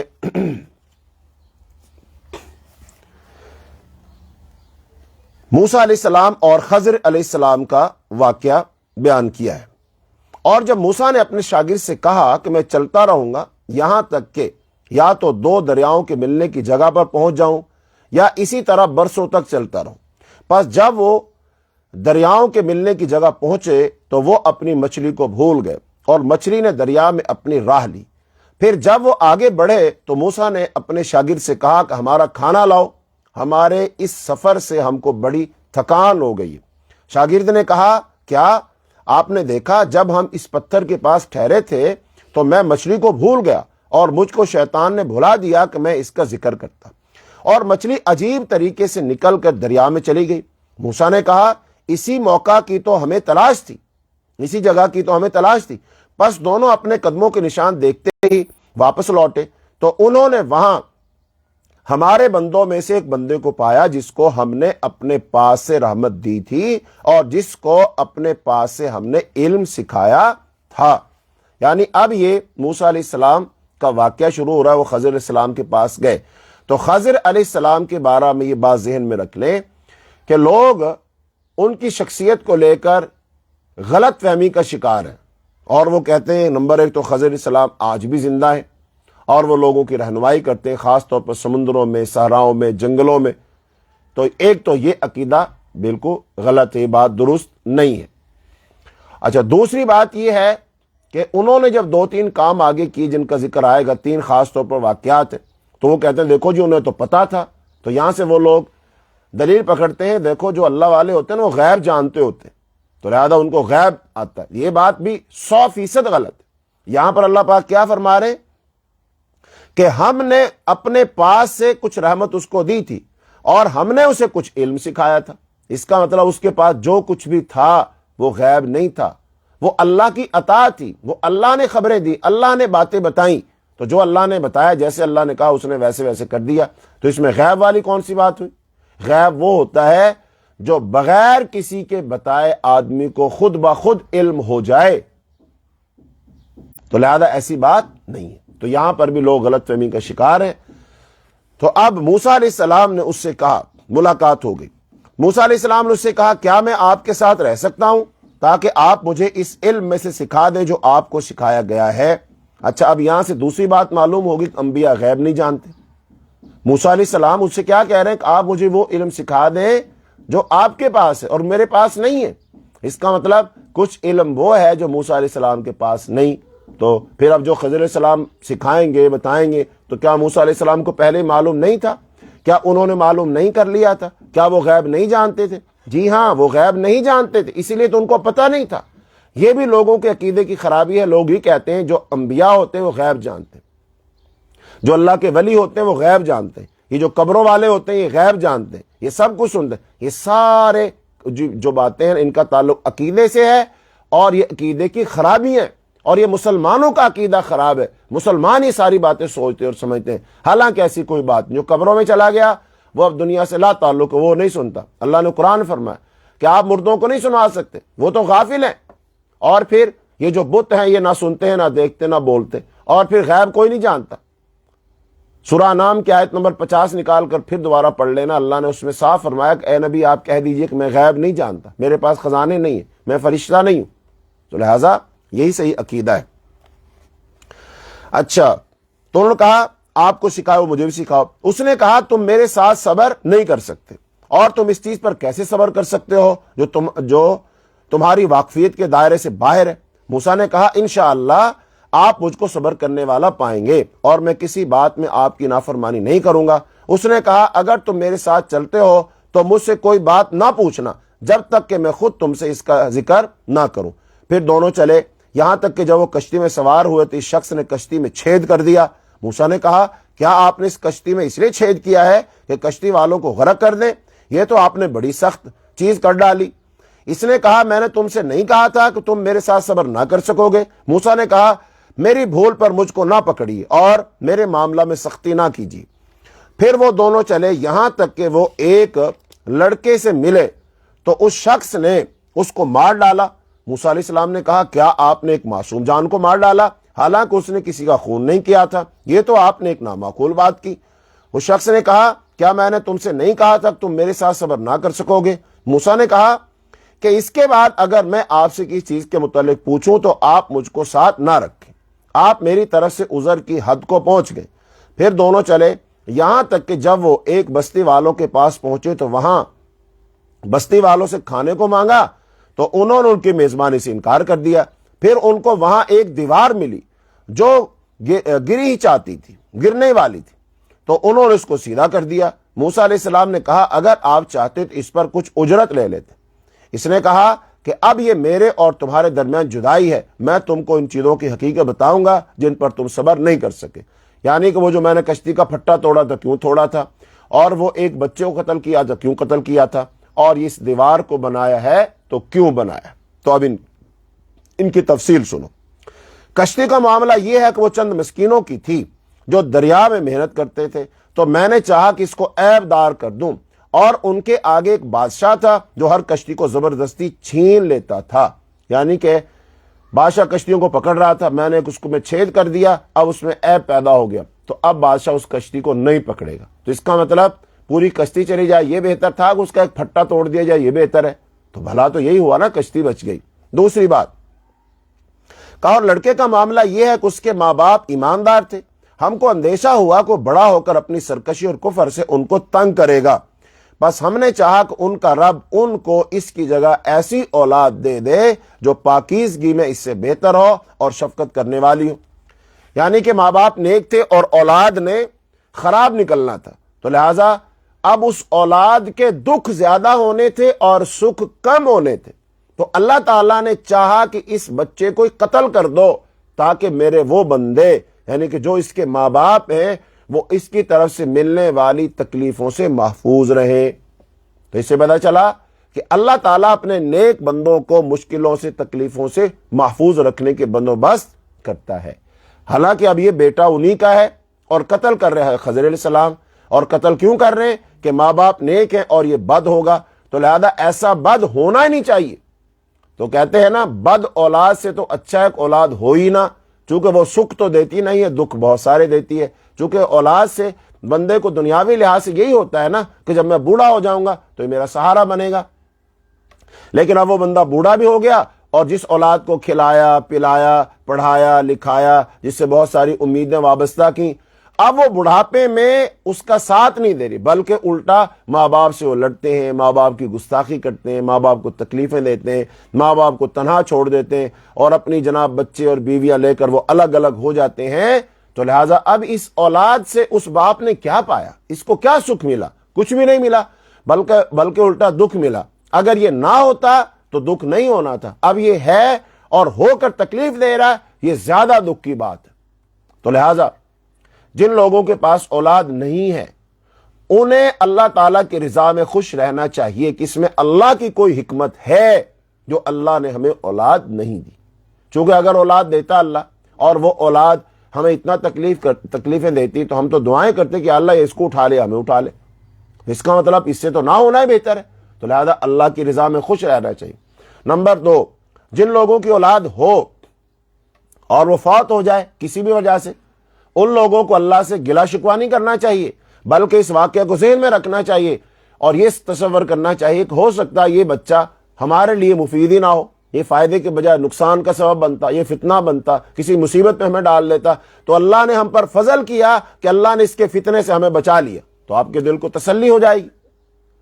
تو لہذا اللہ کے ہر کام میں حکمت ہے، اللہ کی رضا میں راضی رہنا چاہیے، اپنے سر کو اللہ کے حکموں کے سامنے جھکا دینا چاہیے اور کہنا چاہیے انا للہ و انا الیہ راجعون، انا للہ، بے شک ہم اللہ ہی کے لیے، و انا للہ و انا الیہ راجعون، اور ہم سب اسی کی طرف لوٹ کر جانے والے، کہ بھائی بیٹا، یہ اولاد، ماں باپ، کوئی بھی اللہ کی طرف لوٹ گیا تو اس کا وقت یہیں تک تھا، وہ لوٹ گیا، ہم بھی لوٹنے والے، ہم نے کون سا یہاں رہنا ہے۔ تو اس سے کیا پتا چلا؟ اس سے پتا چلا اللہ کی رضا میں خوش رہنا چاہیے۔ پھر آگے فرمایا، اور دیوار کا معاملہ یہ ہے کہ وہ شہر کے 2 یتیم لڑکوں کی تھی، اور اس دیوار کے نیچے ان کا ایک خزانہ دفن تھا، اور ان کا باپ ایک نیک آدمی تھا، پس تمہارے رب نے چاہا کہ وہ دونوں اپنی جوانی کی عمر کو پہنچیں اور اپنا خزانہ نکالیں، یہ تمہارے رب کی رحمت سے ہوا، اور میں نے اس کو اپنی رائے سے نہیں کیا، یہ ہے حقیقت ان باتوں کی جن پر تم صبر نہ کر سکے۔ ہاں جی، اب یہ خزانے والی بات کیا ہوئی؟ ایک نیک آدمی تھا، اس نے اپنی اولاد کے لیے خزانہ چھپایا دیوار کی، جیسے اگلے زمانوں میں لوگ وہ گڑھا کھود کر اپنی دولت دبا دیتے تھے، تو انہوں نے دیوار کے نیچے گڑھا کھودا اور دولت کو، اپنے خزانے کو وہاں رکھ دیا تاکہ میری اولاد جب بڑی ہوگی تو یہاں سے نکالے گی اور اپنے کام کاج کر لے گی، لیکن وہ دیوار تو گرنے والی تھی، جب دیوار گرے گی تو وہ خزانہ نظر آ جائے گا اور کوئی اس کو وہاں سے لے جائے گا۔ اچھا، اب یہاں پہ جو اصل بات ہے وہ یہ کہ اب اللہ تعالیٰ نے اس دیوار کو بنوایا، اور ظاہر بات ہے خضر علیہ السلام کو حکم ہوا کہ بناؤ۔ اب خضر علیہ السلام خود اللہ کے بہت نیک بندے ہیں، اور ان کے ساتھ کون ہے؟ حضرت موسیٰ علیہ السلام، جو کہ اللہ کے پیغمبر ہیں۔ تو اب ایک پیغمبر اور ایک اللہ کا بہت ہی نیک بندہ دونوں مل کر اس دیوار کو بنا رہے ہیں، یعنی گارا مٹی لگا رہے، کوئی اینٹیں لا رہا، کوئی گارا لگا رہا ہے، وہ دیوار کو چن رہے، اور ملے گا کیا؟ کچھ بھی نہیں۔ اب آپ ذرا دیکھیے کہ وہ دیوار کتنی خوش نصیب ہوگی، اور وہ گھر والے کتنے خوش نصیب ہوں گے، اور وہ بچے کتنے خوش نصیب ہوں گے کہ جن کے گھر کی دیوار کو ایک پیغمبر اور ایک اللہ کا ولی بنا رہا ہے۔ اور کیوں بنا رہا ہے؟ تاکہ اس کے نیچے جو خزانہ ہے وہ چھپا رہے، ظاہر نہ ہو۔ لہذا اب ان لوگوں کی نیکی دیکھی کیا ہوگی، یہ نیکی کا صلہ مل رہا ہے نا، تو اللہ پاک نے کیا فرمایا؟ وہ نیک لوگ تھے۔ یہاں سے آپ اندازہ لگائیے، اگر آپ نیک ہیں، اللہ کے فرما بردار ہیں، مطیع ہیں، آپ نے حلال طریقے سے مال کمایا ہے، تو لہذا اللہ تعالیٰ آپ کے مال کو آپ کے فوت ہو جانے کے بعد بھی اس کی حفاظت کرتا ہے۔ یہ بہت بڑی بات ہے، بہت بڑا سبق ہے، یہ ذہن میں بٹھا لیجیے۔ پھر اللہ تعالیٰ اولادوں کی حفاظت فرماتا ہے۔ دیکھیے اولاد کا مستقبل دولت اللہ پاک نے محفوظ کر دی اس کو، تو اس کا مطلب ہمیں چاہیے، ہم اولادوں والوں کو چاہیے کہ ہم خود نیک ہوں، اور پھر اس کے حلال کمائیں، اور پھر اپنی اولاد کے لیے جو جمع کر کے جائیں اور اس کے حلال جمع کر کے جائیں، تو اللہ تعالیٰ تمہارے گھر کو، تمہاری اولاد کو، تمہاری چار دیواریوں کو، اللہ تعالیٰ تمہاری دولت کو اللہ تعالیٰ محفوظ کر دے گا، اس کی حفاظت فرمائے گا، غیب سے اس کی مدد فرما دے گا۔ یہ ساری باتیں اس کے اندر موجود ہیں۔ اب چونکہ وقت تھوڑا ہے، وگرنہ اس کو اور کھول کر بیان کیا جائے، مال کیا ہے، مال کی حقیقت کیا ہے، اولاد کیا ہے، اولاد کی حقیقت کیا ہے، وہ کون کون سے اعمال ہیں جن کو کرنے سے اللہ کی مدد اور نصرت انسان کے شامل حال ہوتی ہے، مال کیسے محفوظ ہوتا ہے، وہ ساری باتیں بیان کی جا سکتی ہیں، لیکن وقت چونکہ مختصر ہے، نہیں ہے، تو آپ ان کو ذہن میں رکھیں اور پھر قرآن و حدیث کو پڑھ کر ان کا خود حاصل کریں وہ علم۔ اس کے بعد واقعہ شروع ہوتا ہے ذوالقرنین کا، اور ذوالقرنین کا واقعہ بیان کرنے کا مقصد یہ ہے کہ اتنا بڑا بادشاہ، اللہ نے اتنی طاقت اور قوت اور فوجیں اور اختیارات دی، لیکن اس کے باوجود اس کے اندر سرکشی نہیں، تکبر نہیں، بغاوت نہیں، وہ اللہ کے سامنے جھکا ہوا ہے، مطیع ہے، فرما بردار ہے۔ یہ واقعہ بیان کر کے مکے والوں کو سمجھائی بات جا رہی کہ مکے والوں تم ہو کیا، تمہاری اوقات کیا ہے، تمہاری جو چھوٹی چھوٹی سرداریاں ہیں، تمہارے چھوٹے چھوٹے سے جناب یہ جو قبیلے ہیں، تم ان کی سرداری پر ہی اپنے آپ کو اتنا اکڑ پھوں بنا لیتے ہو، تمہارے اندر اتنے تکبر اور غرور ہے، اور اللہ کے ساتھ تم شرک کرتے ہو، اللہ کے پیغمبر کی بات نہیں مان رہے ہو۔ اور تم اندازہ تو لگاؤ ذوالقرنین کون تھا، کتنا بڑا بادشاہ تھا۔ وہ اتنا بڑا بادشاہ ہو کر سرکش نہیں ہوا، باغی نہیں ہوا، شرک نہیں کر رہا ہے، وہ جھکا ہوا اللہ کے سامنے، اور تم دیکھو تمہاری حیثیت بہت چھوٹی اس کے مقابلہ میں، اور تکبر اس سے کہیں زیادہ ہے۔ لہذا حیا کرو، شرم کرو، پیغمبر کی بات مانو، اور اللہ کے ساتھ شریک مت کرو، اللہ کے سامنے تم بھی جھک جاؤ۔ چونکہ جب اللہ کسی پر فضل کرے تو چاہیے کہ وہ اللہ کے فضل کے جواب میں احسان سے جواب دے۔ احسان کا بدلہ احسان ہوتا ہے، اور وہ کیا؟ نمک حلالی کرے، نمک حرامی نہ کرے۔ دینے والا اللہ ہے تو لینے والا بھی اللہ ہے، تو یہ ڈر رکھو نا ذہن میں کہ جو دیتا ہے اس کا شکر ادا نہیں کرنا چاہیے، شکر ادا کرنا چاہیے، لہذا اس کا شکر کرو۔ یہ تمہارے پاس جو کچھ ہے یہ رب نے دیا ہے، لہذا اس کا شکر کرو۔ تو اللہ پاک نے ذوالقرنین کا واقعہ بیان کیا، فرمایا اور وہ تم سے ذوالقرنین کا حال پوچھتے ہیں، کہو کہ میں اس کا کچھ حال تمہارے سامنے بیان کروں گا۔ ہم نے اس کو زمین میں اقتدار دیا تھا، اور ہم نے اس کو ہر چیز کا سامان دیا تھا۔ پھر ذوالقرنین ایک راہ کے پیچھے چلا، یہاں تک کہ وہ سورج کے غروب ہونے کے مقام تک پہنچ گیا۔ اس نے سورج کو دیکھا، وہ ایک کالے پانی میں ڈوب رہا ہے، اور وہاں اس کو ایک قوم ملی۔ ہم نے کہا اے ذوالقرنین، تم چاہو تو ان کو سزا دو، اور چاہو تو ان کے ساتھ اچھا سلوک کرو۔ اس نے کہا جو ان میں سے ظلم کرے گا ہم اس کو سزا دیں گے، پھر وہ اپنے رب کے پاس پہنچایا جائے گا، پھر وہ اس کو سخت سزا دے گا، اور جو شخص ایمان لائے گا اور نیک عمل کرے گا اس کے لیے اچھی جزا ہے، اور ہم بھی اس کے ساتھ آسان معاملہ کریں گے۔ پھر وہ ایک اور راہ پر چلا۔ اچھا، یہاں سے کیا پتا چلا کہ ذوالقرنین نے اپنا عقیدہ بتا دیا نا، کہ اللہ پاک نے اس کو حکم دیا کہ بھئی یہ کرنا۔ پھر ذوالقرنین نے کیا کہا کہ اللہ جو اچھا آدمی ہوگا نا ہم اس کے ساتھ اچھا ہی کریں گے، اور جو ظلم کرے گا اس کو ہم سزا دیں گے۔ اس کا مطلب ظالموں کو سزا ملتی ہے اور اللہ سزا دلواتا ہے۔ اب ذوالقرنین کہاں تھا؟ اس نے سفر کیا، وہاں آیا، اور وہاں آ کر ان کو سزا دی، تو یہ اللہ نے سزا دلوائی۔ تو مکے والوں کو سمجھایا جا رہا ہے باز آ جاؤ، وگرنہ تم پر بھی اللہ اپنا کوئی بندہ مسلط کرے گا اور تمہیں سزا دلوائے گا۔ اور دوسری بات ذوالقرنین نے کیا کہی؟ ذوالقرنین نے کہی کہ پھر ہم اس شخص کو کہاں بھیج دیں گے؟ اپنے رب کے پاس پہنچایا جائے گا، پھر وہ اس کو سخت سزا دے گا۔ اس کا مطلب مرنے کے بعد جی اٹھنے کا عقیدہ بھی بتایا جا رہا ہے، سمجھایا جا رہا ہے کہ موت سے معاملہ ختم نہیں ہو جائے گا، بلکہ موت تو آپ کو ایک جہان سے دوسرے جہان میں منتقل کر دی۔ یہ جو قبر ہے یہ تو ایک دروازہ ہے جو ایک جہان سے دوسرے جہان میں بندے کو لے جاتا ہے۔ جیسا کہ 4 جہان ہوتے ہیں، 4 جہان، نمبر 1 عالم ارواح، ایک جہان روحوں والا، دوسرا عالم دنیا جہاں اس وقت ہم ہیں، دوسرا جہان یہ ہے، اور تیسرا جہان قبر والا ہے عالم برزخ، اور چوتھا جہان عالم آخرت۔ تو اس کا مطلب ہم ایک جہان عالم ارواح سے عالم دنیا میں آئے۔ عالم دنیا میں آنے کا ذریعہ کون سا ہے؟ وہ ماں کا پیٹ ہے، ماں کے پیٹ کے ذریعے سے ہم عالم ارواح سے عالم دنیا میں آتے ہیں۔ پھر عالم دنیا سے ہم عالم برزخ میں جائیں گے، اس کا دروازہ کیا ہے؟ اس کا دروازہ قبر ہے، ہمیں قبر میں دفنا دیا جاتا ہے، دنیا والے دفنا دیتے ہیں اور برزخ والے ہمیں وصول کر لیتے ہیں، تو ہم ایک اور جہان میں پہنچ گئے۔ اور چوتھا جہان جب ہم عالم برزخ سے قیامت کے دن لوگ اپنی اپنی قبروں سے نکلیں گے تو عالم آخرت میں چلے جائیں گے، جہاں ہمارا حساب و کتاب ہونا ہے، اللہ کی عدالت لگنی ہے۔ پھر وہاں حساب و کتاب کے بعد اچھوں کو اچھی جزا اور بروں کو سزا کے طور پر جہنم میں ڈالا جائے گا۔ تو یہ بات سمجھا رہے ہیں کہ ہاں وہ بندہ پھر اللہ کے پاس چلا جائے گا، پھر اللہ جو چاہے اس کے ساتھ کرے۔ پھر فرمایا پھر وہ ایک راہ پر چلا، یعنی ایک سفر تو اس کا یہ تھا، یہ مغرب کی طرف سفر تھا، اور پھر دوسرا سفر کون تھا کہ یہاں تک کہ جب وہ سورج نکلنے کی جگہ پہنچا یعنی مشرق کی طرف، تو اس نے سورج کو ایک ایسی قوم پر طلوع ہوتے ہوئے پایا جن کے لیے ہم نے آفتاب کے اوپر کوئی آڑ نہیں رکھی تھی۔ یہ اسی طرح ہے، اور ہم ذوالقرنین کے احوال سے باخبر۔ پھر وہ ایک راہ پر چلا، یعنی اس کا تیسرا سفر، یہاں تک کہ جب وہ 2 پہاڑوں کے درمیان پہنچا تو ان کے پاس اس نے ایک قوم کو پایا جو کوئی بات سمجھ نہیں پاتی تھی۔ انہوں نے کہا اے ذوالقرنین، یاجوج اور ماجوج ہمارے ملک میں فساد پھیلاتے ہیں، تو کیا ہم تم کو کوئی محصول اس کے لیے مقرر کر دیں کہ تم ہمارے ان کے درمیان کوئی روک بنا دو؟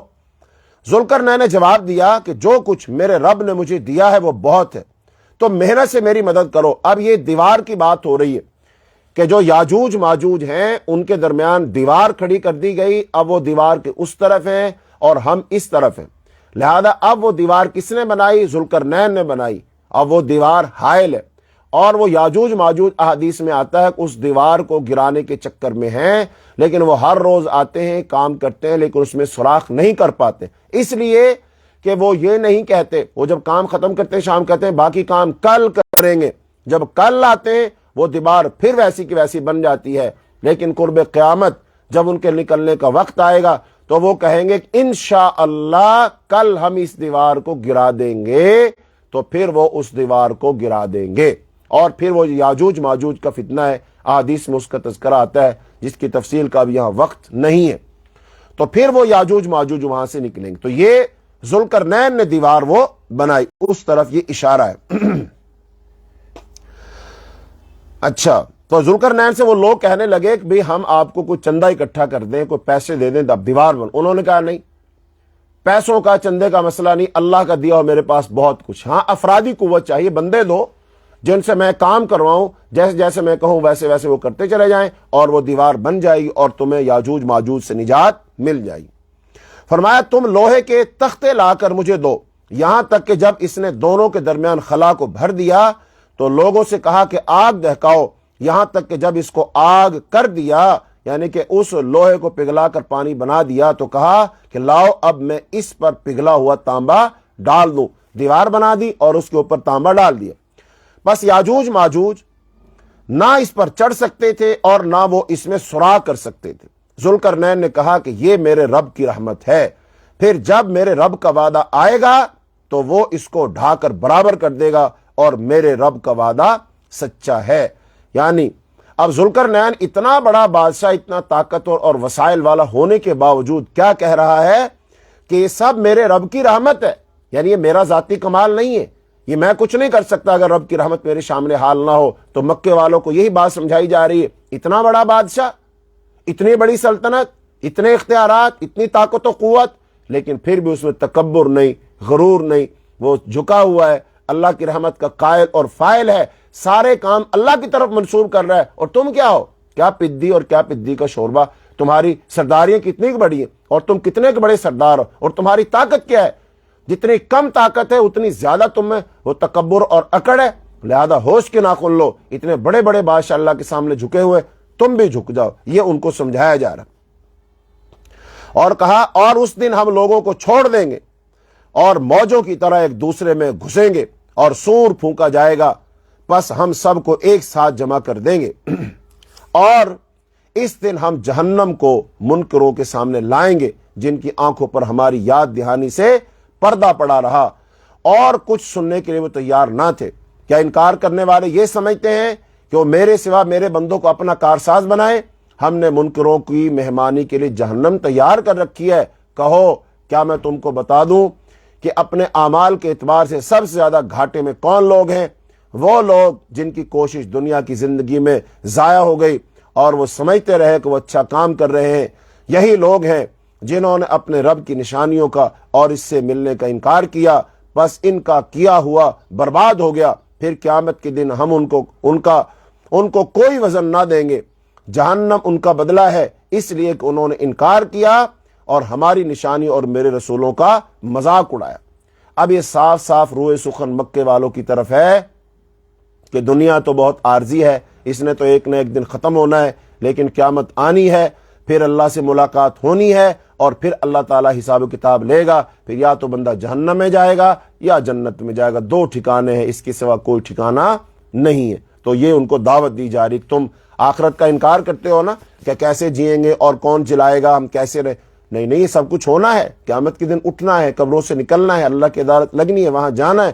اور یہ عقیدہ آخرت انسان میں جتنا پختہ ہو جائے، جتنا راسخ ہو جائے، انسان میں اتنا ہی نکھار آ جاتا ہے، اس کے اخلاق میں، کردار میں، معاملات میں، دنیاوی معاملات میں، عبادات میں، لین دین میں، رشتہ داریوں میں، وہ بالکل کھڑا ہو جاتا ہے، وہ کندن بن جاتا ہے، وہ صحیح بن جاتا ہے۔ اس میں ہیر پھیر، دغا، دھوکہ، فریب، لالچ، ہرس، دوسروں کی جان مال عزت، اس سے حسد بغض کرنا، یہ سب ختم ہو جاتی ہیں۔ آخرت کا عقیدہ اس کو نکھار کے کندن بنا دیتا ہے۔ اس لیے میں آپ سب کو نصیحت کروں گا، عقیدہ آخرت کے بارے میں کوئی کتاب پڑھو، حساب و کتاب، جہنم اور پل صراط اور قیامت کے دن کی سختیاں، اس کے بارے میں قیامت کے آثار پر کتابیں لکھی ہوئی احادیث کی، ان کو لاؤ اور پڑھو تاکہ آپ کا عقیدہ آخرت مضبوط ہو اور اس کی وجہ سے آپ کے تمام کاموں میں نکھار آ جائے۔ اور یہ اللہ کا بھی قاعدہ یہی ہے، قرآن پاک میں جو پہلے صورتیں نازل ہوئی ہیں وہ مکی صورتیں، ہجرت سے پہلے نازل ہونے والی صورتیں، تو جو مکہ میں صورتیں نازل ہوئی ہیں ان کے اندر یہی بیان ہے آخرت کا، جہنم کا، سرکشوں اور باغیوں کو ان کے انجام کا، مرنے کا، موت کا، فرشتوں کا، یہ سب کا یہی ان صورتوں کے مضامین یہی ہیں۔ تو اس کا مطلب صحابہ کرام کو پہلے نماز، روزہ، حج، زکوٰۃ اس چیز کا حکم نہیں دیا گیا، پہلے عقیدہ آخرت سمجھایا گیا۔ اور جب عقیدہ آخرت ان کو سمجھ آ گیا کہ ہاں باقی دنیا عارضی ہے، میں نے مرنا ہے، وہاں جانا ہے، اللہ کے حضور پیش ہونا ہے، حساب کتاب دینا ہے، پھر جنت ہے، جہنم ہے، میں جہنم میں جاؤں گا، وہاں پر یہ کھانا اور یہ پینا اور یہ آگ اور یہ صدا اور یہ سب ہوگا۔ ان چیزوں کو جیسے جیسے صحابہ کرام نے سنا ویسے وہ اسے ڈرتے گئے، خوف زدہ ہوتے گئے، کپیاں طاری ہوتی گئیں، فکر پیدا ہو گیا پھر ہم کیا کریں، کیسے بچ سکتے ہیں، وہ کون سے کام ہیں جن کو ہم کریں۔ پھر آگے ان کو کام دیے گئے، ہاں اگر جہنم سے بچنا ہے نماز پڑھو، روزہ رکھو، حج کرو، زکوٰۃ دو، ایمانداری سے کام کرو، دھوکہ مت دو، فراڈ مت لگاؤ، حقوق و فرائض ادا کرو، یہ سارے کام بتائے گئے۔ اور پھر صحابہ کرام نے ان کاموں کو دل و جان سے کیا چونکہ وہ جہنم سے بچنا چاہتے تھے۔ تو لہذا ہمارے اندر بھی اگر یہ فکر جاگ جائے گی پھر ہم بھی سوچیں گے کہ کون سا کام ہے جس کے کرنے جنت میں جائیں گے، کون سا کام ہے جس سے کرنے سے جہنم میں جائیں گے۔ تو انشاءاللہ پھر انسان جنتیوں والے اعمال کرے گا اور وہ کام اس کے لیے آسان ہو جائیں گے، اور جہنمیوں والے کام وہ نہیں کرے گا۔ پھر فرمایا جب جہنمیوں کا تذکرہ ہوتا ہے تو قرآن پاک میں وہاں پھر جنتیوں کا تذکرہ بھی ہوتا ہے، یعنی جہاں مجرم لوگوں کا تذکرہ ہوتا ہے وہاں پر نیک لوگوں کا تذکرہ بھی ہوتا ہے، جہاں اللہ پاک ان کی سزاؤں کا تذکرہ کرتا ہے وہاں ایمان والوں کے انعامات کا تذکرہ بھی کرتا ہے۔ تو فرمایا بے شک جو لوگ ایمان لائے اور انہوں نے نیک عمل کیا ان کے لیے فردوس کے باغوں کی مہمانی ہے، جنت کے باغات کی مہمانی ہے، اس میں وہ ہمیشہ رہیں گے، وہ وہاں سے کبھی نکلنا نہ چاہیں گے۔ کہو اگر سمندر میرے رب کی نشانیوں کو لکھنے کے لیے روشنائی سیاہی ہو جائے تو سمندر ختم ہو جائے گا اس سے پہلے کہ میرے رب کی باتیں ختم ہوں، اگرچہ ہم اس کے ساتھ اسی کے مانند اور سمندر ملا دیں، یعنی سارے سمندر سیاہی بن جائیں اور ان سمندروں کے ساتھ اللہ کی باتیں لکھنا شروع کر دی جائیں، اور لکھنے والے تمام انسان جن فرشتے ہوں، یعنی تمام سمندر سیاہی بن گئے، درختوں کی کلمیں بنا لو اور تمام انسان جن فرشتے لکھنا شروع کر دیں اور لکھیں، تو سمندروں کی سیاہی ختم ہو جائے گی، اللہ کی باتیں ختم نہیں ہوں گی، اور پھر جتنا پانی ہے اتنے سمندروں کے برابر سیاہی اور لا دی جائے، پھر وہ اس سے بھی لکھیں، پھر سیاہی ختم ہو جائے گی، لیکن اللہ کی باتیں ختم نہیں ہوں گی۔ اللہ اتنا عظیم ہے، اللہ کی اتنی نعمتیں ہیں، اللہ کی اتنی شان اور عظمت ہے، وہ ختم نہیں ہو سکتی۔ سیاہیاں ختم ہو جائیں گی، کلمیں لکھ لکھ کے گھس جائیں گی، لکھنے والے ختم ہو جائیں گے، تو اللہ کی قدرتوں کی نہ کوئی حد ہے، نہ کوئی حساب ہے، نہ کوئی ابتدا ہے، نہ انتہا ہے، وہ خود بھی با کمال ہے، اور اس کی تمام نعمتیں اور اس کی صفات جو ہیں وہ ساری کی ساری با کمال ہیں، تو ان کو انسان اپنے احاطے میں لا ہی نہیں سکتا۔ فرمایا کہو میں تمہاری ہی طرح کا ایک آدمی ہوں، مجھ پر وحی آتی ہے کہ تمہارا معبود صرف ایک ہی معبود ہے، پس جس کو اپنے رب سے ملنے کی امید ہو اس کو چاہیے کہ نیک عمل کرے اور اپنے رب کی عبادت میں کسی کو شریک نہ ٹھہرائے۔ لہذا اب اس میں نبی صلی اللہ علیہ وسلم کی رسالت و نبوت کی صداقت اور توحید کا واز پھر آ گیا۔ فرمایا میں ایک آدمی ہوں، یعنی کہ میں ایک انسان ہوں، بشر ہوں، اس لحاظ سے میں تمہارے جیسا ہوں، لیکن مجھ میں اور تم میں فرق کیا ہے کہ مجھ پر اللہ کی وحی آتی ہے۔ تو اصل کمال یہ ہے جس کو اللہ اپنا رسول بنا لے۔ پھر یہ ہے کہ اللہ کے سوا کوئی معبود نہیں ہے، اللہ صرف ایک ہے، جن کو تم نے معبود بنا رکھا ہے یہ معبود نہیں ہے۔ بس جس کو اپنے رب سے ملنے کی امید ہو، یعنی اللہ تعالیٰ کی ملاقات کا شوق کرنا، اللہ تعالیٰ کی ملاقات مانگنا، اللہ تعالیٰ سے دعا کرنا کہ اللہ مجھے اپنے چہرے کا دیدار نصیب فرمائیو، اللہ مجھے اس قابل بنا دے کہ میں تجھ سے ملاقات کر سکوں، اور پھر رب خوش ہو جائے، اللہ راضی ہو جائے، تو اس کا بیان۔ اور پھر فرمایا جو یہ چاہتا ہے نا کہ وہ اللہ تعالیٰ سے ملاقات کرے، اس کا طریقہ کیا ہے؟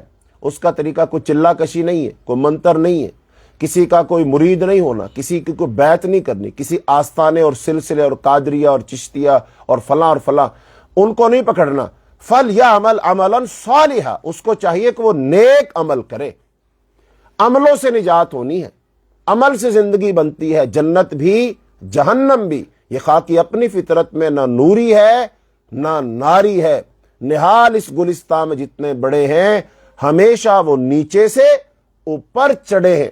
لہذا عمل سے ہی آپ کو کچھ ملے گا، جو ملے گا، عمل کے بغیر کچھ ملنے والا نہیں ہے۔ کہتے ہیں نا بنا مشقت دنیا میں کوئی نامی نہیں ہوا، بنا مشقت دنیا میں کوئی نامی نہیں ہوا، 100 بار جب عقیق کٹا تب نگیں ہوا۔ عقیق 100 دفعہ کٹتا، اسے تراشا جاتا ہے نا، تب وہ اس قابل بنتا ہے کہ وہ کسی بادشاہ اور ملکہ کے تاج میں فٹ ہو سکے۔ ایسے ہی بندہ مومن یہ مختلف مشکلات سے، پریشانیوں سے، تکلیفوں سے اللہ کے لیے گزرے گا، لیکن اپنے ایمان پر کوئی سودے بازی نہیں کرے گا، تو جب اتنی مشکلات پریشانیوں سے گزر جائے گا پھر یہ کندن بن جائے گا، یہ خالص ہو جائے گا، اللہ کا پسندیدہ بندہ ہو جائے گا، پھر اللہ تعالیٰ اس کو اپنی رضا دے گا، خوشنودی دے گا، رحمت دے گا، بخشش دے گا، جنت دے گا، اللہ اپنی ملاقات کے قابل اس کو بنائے گا، اللہ اس کو اپنا دیدار کروائے گا۔ یہ سارے انعامات اس وقت کے ہیں جب انسان نیک اعمال کرے۔ اور آخر میں فرمایا وہ بندہ نیک عمل تو کرے لیکن اپنے رب کی عبادت میں کسی کو شریک نہ ٹھہرائے۔ آج کیا ہو رہا ہے؟ لوگ عبادت بھی دھڑا دھڑ کر رہے ہیں، ہر سال عمرہ، ہر سال حج، غریبوں یتیموں کی کفالت، مسجد بنوا دی، مدرسہ بنوا دیا، کھانا کھلا دیا، لنگر چلا دیا، سب کچھ چل رہا ہے، لیکن اس کے ساتھ ساتھ شرک بھی چل رہا ہے، اس کے ساتھ ساتھ لوگ شرک بھی کر رہے ہیں، ذات میں شرک کر رہے ہیں، صفات میں شرک کر رہے ہیں، صفات کے تقاضوں میں شرک کر رہے ہیں، اللہ تعالیٰ کی حاکمیت میں شرک کر رہے ہیں۔ مثلا اللہ پاک نے بیٹا دیا، اب اولاد تو اللہ نے دے دی، لوگ کیا کہتے ہیں یہ فلاں سرکار کے صدقے سے ملا ہے، کر دیا نا شرک۔ مال اللہ نے دیا، رزق اللہ نے دیا، کاروبار اللہ نے چلایا، جاب اللہ کے حکم سے لے کے کہتے ہیں واہ دیکھا میں نے یہ جناب کڑا پہنا ہوا ہے نا، یہ انگوٹھی پہنی ہوئی ہے، یہ دھاگا باندھا ہوا، یہ فلاں سرکار فلاں دربار سے لائے تھے تو اس لیے جناب ہمیں سب کچھ ملا ہے، ہم تو فلاں کے منگتے ہیں، اس کے طفیل سے ہمیں سب کچھ ملتا ہے، یعنی سب کچھ دے اللہ اور سب کا سب کریڈٹ اس کو دے دو۔ یہ بات اللہ تعالیٰ کو بالکل پسند نہیں۔ اللہ نے اس کی مذمت کی ہے کہ جو نیک عمل کرے اور اس کے ساتھ ساتھ وہ شرک نہ کرے، وہ بندہ اللہ تعالیٰ کی ملاقات کا حقدار ہوگا، اس کو اللہ تعالیٰ اپنا دیدار کروائے گا۔ اور جو اللہ تعالیٰ کی ذات کے ساتھ شرک کرے اس کو کچھ ملنا والا نہیں، چونکہ اس کے اعمال تو سارے کے سارے اس دنیا میں ضائع ہو جاتے۔ ابھی سورہ کہف ہے نا، آج سورہ کہف ہی ہوگی، کیا کریں وقت تمام ہوا، حالانکہ آج تھوڑی سی تفصیل میں ہم گئے ہیں، زیادہ نہیں گئے۔ تو اب یہ جو سورہ کہف ہے نا، اس کا جو آخری رکوع ہے وہ ایک دفعہ میں پڑھنا چاہوں گا، وہ آیات میں آپ کے سامنے ایک دفعہ پڑھوں۔ اللہ تعالیٰ ان میں کیا فرماتے ہیں؟ یہ جو لوگوں کی نفسیات اللہ نے بیان کی ہوئی ہے، لوگ کہتے ہیں سب اچھا ہے، سب اچھا ہے، سب اچھا نہیں ہوتا۔ فرمایا اللہ تعالیٰ نے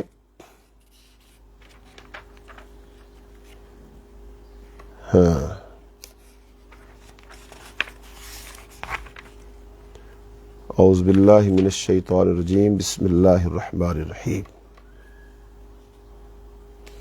ہاں جی، فرمایا افحسب الذین کفروا ان یتخذوا عبادی من دونی اولیاء انا اعتدنا جہنم للکافرین نزلا۔ ہاں جی، تو کیا جن لوگوں نے کفر کیا انہوں نے گمان کر لیا ہے کہ وہ مجھے چھوڑ کر میرے بندوں کو حمایتی بنا لیں گے؟ بے شک ہم نے جہنم کو کافروں کے لیے بطور مہمانی تیار کر رکھا ہے۔ یعنی اب لوگ کیا کہتے ہیں کہ اللہ کے پاس نہ حمایتی بنا لو جو وہاں تمہاری حمایت کر دے۔ بتاؤ یہ جو شرک ہوتا ہے، یہ سلسلے جو چل رہے ہیں ان میں کیا ہوتا ہے؟ یہی ہوتا ہے نا کہ ہم تو جی فلاں کے مرید ہیں، فلاں کے ہم بیعت ہوئے پڑے ہیں، تو لہذا اب ہمیں کوئی ڈر، کوئی خوف، کوئی خطرہ بالکل بھی نہیں ہے، کوئی خوف و خطرہ ہمیں نہیں ہے، چونکہ ہم تو فلاں کے مرید ہیں، حمایت حاصل کر لی نا۔ تو اللہ پاک کیا فرما رہے ہیں؟ تم نے ان کو حمایتی بنا لیے، وہ تمہاری حمایت کر دیں گے، اور اس غلط فہمی کی بنیاد پر تم جو چاہے کرتے جا رہے ہو، غلط بات ہے، وہاں کسی کی حمایت کام نہیں آئے گی۔ فرمایا قل هل ننبئکم بالاخسرین اعمالا، تو کہہ دے کیا ہم تمہیں وہ لوگ بتائیں جو اعمال میں سب زیادہ خسارے میں، یعنی کہ ایٹ دی اینڈ نتیجتاً جس آدمی کو سب زیادہ خسارہ ہوگا، گھاٹا ہوگا، نقصان ہوگا، وہ کون ہوگا؟ فرمایا الذین ضل سعیہم فی الحیات الدنیا، جن کے اعمال، جن کی کوششیں کاوشیں سب دنیا کی زندگی میں ضائع کر دی گئی، وَهُمْ يَحْسَبُونَ أَنَّهُمْ يُحْسِنُونَ صُنْعًا، اور وہ گمان کرتے ہیں، وہ کیا گمان کرتے ہیں کہ ہمارے تو اعمال بہت اچھے ہیں، وہ یہ گمان کرتے ہیں ہمارے اعمال بہت اچھے ہیں، ہم اچھا کام کر رہے ہیں۔ اب مثال کے طور پر ہمارے ہاں مسلمانوں میں بہت سارے جو شرک کیے جاتے ہیں، ان میں جو درباروں پر جا کر اور جناب آستانوں پر جا کر، درگاہوں پر جا کر وہاں لوگوں کو لنگر کھلایا جاتا ہے، کھانے پکائے جاتے ہیں، عمارتیں بنوائی جاتی ہیں، گنبد بنوائے جاتے ہیں، سب کچھ بنوایا جاتا ہے، ٹھنڈے پانی کی جناب سبیلیں لگائی جاتی ہیں، کولر لگائے جاتے ہیں، وہاں تمبو تان دیے جاتے ہیں، صاحبان ہوتے ہیں، سب کچھ ہوتا ہے۔ اچھا وہ کیا، اب ان سے پوچھو یہ کیا کام کر رہے ہیں؟ وہ کہتے ہیں جی بڑا نیکی کا کام ہے، بڑا ہی ثواب کا کام ہے جناب، ہم تو یہ کر رہے ہیں، وہ کر رہے ہیں، وہ یہ سمجھ رہے ہیں۔ لیکن اللہ پاک کیا فرما رہے ہیں؟ ان کی ساری کوششیں کاوشیں دنیا میں ضائع ہو جائیں گی۔ اب میں آپ کو ایک بڑی مثال لیتا ہوں، چلو آپ یہ تو چھوٹی مثال ہے نا، بڑی مثال آپ کو دے رہا ہوں۔ کوئی ابو جہل سے پوچھتا، ابو جہل اینڈ کمپنی نے خانہ کعبہ بنایا تھا کہ نہیں؟ خانہ کعبہ بنایا، خانہ کعبہ تعمیر کیا انہوں نے، اور انہوں نے شرط لگائی تھی خانہ کعبہ کی تعمیر میں ہم کوئی حرام کا پیسہ استعمال نہیں کریں گے، کسی نے کوئی ڈاکہ ڈالا ہو، لوٹ مار کی، اس کا پیسہ نہیں لگائیں گے، کسی جو زانیہ عورت ہے نا، کسبی عورت جو ہوتی ہے، زنا کے ذریعے سے پیسے کمائے، اس کا پیسہ بھی نہیں لگائیں گے۔ اور جو کاہن ہوتا ہے، کاہن، یہ جو لوگوں کی قسمت کے حال بتانے والا، اس کا پیسہ بھی نہیں لگائیں گے۔ صرف اور صرف جو تجارت کے ذریعے سے حلال پیسہ ہوگا وہ لگائیں گے۔ یہ نیت کس کی ہے؟ ابو جہل کی، اور اس وقت کے جو ان کے ساتھ کفار تھے ان کی سوچ ہے۔ انہوں نے کعبۃ اللہ تعمیر کروایا، تو کعبۃ اللہ بنانا کتنی بڑی بات ہے، کتنی سعادت کی بات ہے، فضل کی بات ہے۔ لیکن بتائیے، کیا خانہ کعبہ بنانا ابو جہل کے کام آیا؟ ابو جہل کا کوئی مقام مرتبہ بڑھا؟ اللہ اس سے خوش ہوا، راضی ہوا؟ ابو جہل کے بارے میں اس کی حوصلہ افزائی میں کوئی ایک آیت نازل ہوئی کہ اس نے اچھا کام کیا، وہ کامیاب ہوگا، جنت میں جائے گا، اللہ اس سے خوش ہے، راضی ہے؟ صحابہ کرام کے بارے میں تو آیا رضی اللہ عنہم ورضوا عنہ، رضی اللہ عن المؤمنین اذ یبایعونک تحت الشجرہ، ان کے بارے میں تو آیات آئیں۔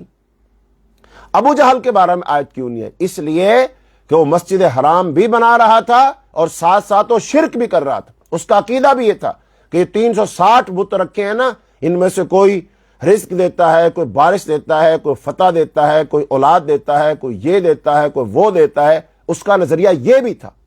تو اس کے سارے اعمال، حتیٰ کہ مسجد حرام بنانا، خانہ کعبہ بنانے جیسا عظیم عمل بھی ضائع ہو گیا، برباد ہو گیا، اس کا کوئی فائدہ اس کو نہ ہوا۔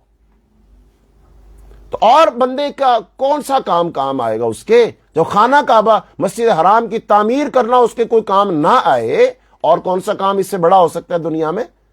لہذا جو بندہ نیک عمل کرے اور وہ عقیدہ توحید پر ہو تو اس کا چھوٹے سے چھوٹا عمل بھی اس کو فائدہ دے گا، اور کوئی شخص بڑے سے بڑا عمل کرے اور ساتھ ساتھ وہ شرک کر رہا ہو تو اس کا بڑا عمل بھی بالکل بیکار ہے، ضائع ہے، اس کا کوئی وزن نہیں ہوگا۔ فرمایا اللہ تعالیٰ نے آگے، اولئک الذین کفروا بآیات ربہم ولقائہ، یہی لوگ ہیں جو خسارے میں ہیں، جو یہ سمجھتے ہیں کہ ہم اچھے کام کر رہے ہیں، انہوں نے اللہ کی ملاقات سے انکار کیا اور اللہ کی آیات سے انکار کیا۔ فحبطت اعمالہم، ان کے اعمال ضائع ہو گئے، نقد ضائع، نقد، آخرت کا تو مسئلہ ہی نہیں ہے، دنیا میں ہی ضائع، نقد۔ فرمایا فلا نقیم لہم یوم القیامت وزنا، ہم ان کے اعمال کو اتنی بھی حیثیت نہیں دیں گے کہ چلو ان کو پلڑے میں ڈال کے تولے تو صحیح۔ بھئی تولے تو تب جو کسی لائق ہوں، بچے ہوں، وہ اس قابل ہی نہیں ہے کہ اس کو میزان کے پلڑے میں ڈالا ہی جائے، وہ اس قابل بھی نہیں۔ یعنی کہ اس کے اندر اور زیادہ ذلت اور حقارت ہے کہ ایک بندہ چلو اس کے اعمال کو تولا تو گیا، پلڑے میں تو ڈالا، پھر اس کے بعد کہا کہ نہیں تمہارا عمل صحیح نہیں ہے، اس کو لے جاؤ، نہ قبول نہیں۔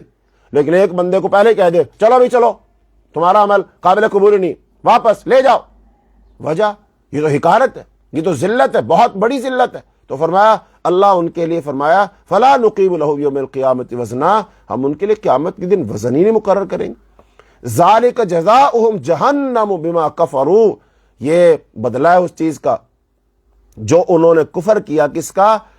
واتخذوا آیاتی ورسلی ہزوا، انہوں نے میری آیات کا مذاق اڑایا اور میرے رسولوں کا مذاق اڑایا۔ آج بھی بہت سارے لوگ رسولوں کا مذاق اڑاتے۔ ایک بندہ زبان سے مذاق اڑاتا ہے، ایک بندہ زبان سے کچھ نہیں بولتا، وہ گونگا بہرا سا بنا رہتا ہے، میسنا سا بنا رہتا ہے وہ، لیکن وہ اپنے عمل سے مذاق اڑاتا ہے۔ مثلا رسول اللہ صلی اللہ علیہ وسلم کی بیٹیاں، بیویاں، وہ پردہ کرتی تھی، تو یہ ان کا عمل ہے۔ اب ایک خاتون پردہ کرتی ہے، وہ ان جیسا بنتی ہے، ان کے عمل کا احترام کرتی ہے، اور ایک خاتون پردہ ہی نہیں کرے، بلکہ پردہ کرنے والی عورتوں کو ٹونٹ کرے، ان پر اعتراض کرے، مذاق اڑائے، تو وہ دراصل ان خواتین کا مذاق نہیں اڑا رہی، وہ جس نے حکم دیا ہے نا یہ کام کرنے کا، وہ اس کا مذاق اڑا رہی۔ یہ تو پیغمبر کا مذاق ہے، پیغمبر کی بیٹیوں کا، بیویوں کا مذاق ہے، یہ تو اللہ تعالیٰ کے قرآن کا مذاق ہے۔ یہ بھی مذاق کا ایک انداز ہوتا ہے، صرف زبان سے مذاق نہیں ہوتا، استہزاء نہیں ہوتا، استہزاء تو عمل سے ہوتا ہے۔ تو لہذا وہ لوگ عمل سے استہزاء کر رہے ہیں۔ مرد حضرات جو ہیں، مرد حضرات، اللہ تعالیٰ نے نبی صلی اللہ علیہ وسلم کی سیرت و سنت کو ہمارے نمونہ قرار دیا، تو آپ صلی اللہ علیہ وسلم نے اپنے چہرہ مبارک پہ داڑھی رکھی ہوئی تھی، اور پھر سارے صحابہ کرام نے داڑھی رکھی ہوئی تھی۔ اچھا، اب اللہ نے حکم دیا کہ رسول کی اتباع کرو. رسول اللہ صلی اللہ علیہ وسلم نے ارشاد فرمایا داڑھی کے بارے میں 5 لفظ بولے. واف اللحا، داڑھی کو معاف کر دو. اوف اللحا، داڑھی کو پورا کرو. وفر اللحا، داڑھی کو گھنا کرو. ارخ اللحا، داڑھی کو لٹکاؤ. خالف الیہود والنصارى، یہود و نصارہ کی مخالفت کرو. وہ کیا کرتے ہیں؟ وہ مونچھیں بڑھاتے ہیں، داڑھی کٹواتے ہیں. لہٰذا تم داڑھی بڑھاؤ اور مونچھیں پست کرواؤ. 5 حکم اللہ کے رسول نے دیے. لیکن وہ مرد نہ داڑھی رکھتا ہے، بلکہ داڑھی رکھنے کو اپنے لیے آر سمجھتا ہے. وہ کہتا ہے یار مجھے شرم آتی، کیا ابھی سے داڑھی رکھ لو، کیا کہیں گے گھر والے، کیا کہیں گے بیوی، کیا کہیں گے دوست، کیا کہیں گے. اس کو شرم آتی داڑھی رکھتے ہوئے. وہ ہر روز جناب اپنے گھر خود شیو بناتا ہے، یا وہ دکان پہ جاتا ہے اور بنا کر کے شیو شیشے کے سامنے کھڑا ہو کے کہتا ہے واہ اب میں کتنا اچھا لگ رہا ہوں، کتنا پیارا لگ رہا ہوں. کیا کر رہا ہے طرز عمل سے؟ یہ اس طرز عمل سے کیا ثابت کرنا چاہتا ہے؟ میں کیا لگ رہا ہوں؟ اس کا مطلب اب جب میں نے داڑھی کو مونڈ دیا، صاف کر دیا چہرے کو، اب میں خوبصورت لگ رہا ہوں. اور جب وہ تھوڑی سی بڑی ہوئی تھی اس وقت میں بدصورت لگ رہا تھا. تو اس کا مطلب بدصورتی کس سے تھی؟ داڑھی سے. داڑھی تھی تو بدصورتی، داڑھی ہٹا دی گئی تو خوبصورتی. اس کا مطلب داڑھی کو پھر ہم نے بدصورتی کی علامت سمجھ لیا نا. حالانکہ یہ کس کی سنت ہے؟ یہ تو نبی صلی اللہ علیہ وسلم کی سنت ہے. لہذا مرد ہو یا عورتیں، داڑھی اور برقعے کے لحاظ سے، حجاب کے لحاظ سے 2 مثالیں سن لو، پھر اس کے بعد جو چاہے فیصلہ کرنا تم جانو اور رب جانے. ہم تو بات پہنچانے والے ہیں، کسی پر داروغے اور مسیطر تو ہے نہیں. مرد اور عورت، مرد کے لیے داڑھی اور عورت کے لیے برقع. اس کی مثال بالکل ایسے ہے جیسے ایک قلعہ ہو اور وہ دشمن کا ہو. جیسے خیبر میں قلعہ تھا، نبی صلی اللہ علیہ وسلم وہاں گئے اور آپ نے حملہ کیا. تو جب آپ نے حملہ کیا اس وقت خیبر پر قبضہ تھا یہودیوں کا، اور اس پر یہودیوں کا پرچم جھنڈا لہرا رہا تھا. اچھا، اب قلعہ وہی ہوگا، لیکن اب اللہ نے فتح دے دی، وہ قلعہ مسلمانوں کو مل گیا. اب سب سے پہلے کیا کیا جائے گا؟ کوئی بھی قلعہ ہو، کوئی بھی عمارت ہو، لہذا اس سے سب سے پہلے وہ جھنڈا لگا ہوتا ہے نا، وہ جھنڈا اتار کے پھینکا جاتا ہے اور وہاں اپنا جھنڈا لگایا جاتا ہے. کیا مطلب؟ وہ جھنڈا اس بات کی اب علامت ہے کہ اب اس قلعے پر، اس عمارت پر ہمارا قبضہ ہے، ہماری سٹیمپ لگ گئی ہے، یہ جھنڈا ہے. اور یہ اس قلعے پر فتح حاصل کرنے کی علامت ہے کہ اس پر اب ہم نے فتح حاصل کر لی، اب اس کے مالک ہم ہیں. قلعہ تو وہی رہے گا، اس کو اٹھا کر کہیں اور تو نہیں جا سکتے. قلعہ وہی رہے گا، اس کا جغرافیہ وہی رہے گا، 4 دیواری وہی رہے گی، عمارت وہی رہے گی، اس کا سٹرکچر اور ڈھانچہ وہی رہے گا، وہ نہیں بدلے گا. لیکن جھنڈا بتائے گا کہ یہ اس پر کون قابض ہے، کس کا اس پر قبضہ ہے. جھنڈا بتائے گا، جس کا جھنڈا ہے اس کا ہی قبضہ ہے. جو جھنڈا اس بات کی علامت ہے کہ اس پر اس کا قبضہ ہے، جن کا یہ جھنڈا ہے. یہ جو انسانی جسم ہے نا، یہ انسانی جسم ہے.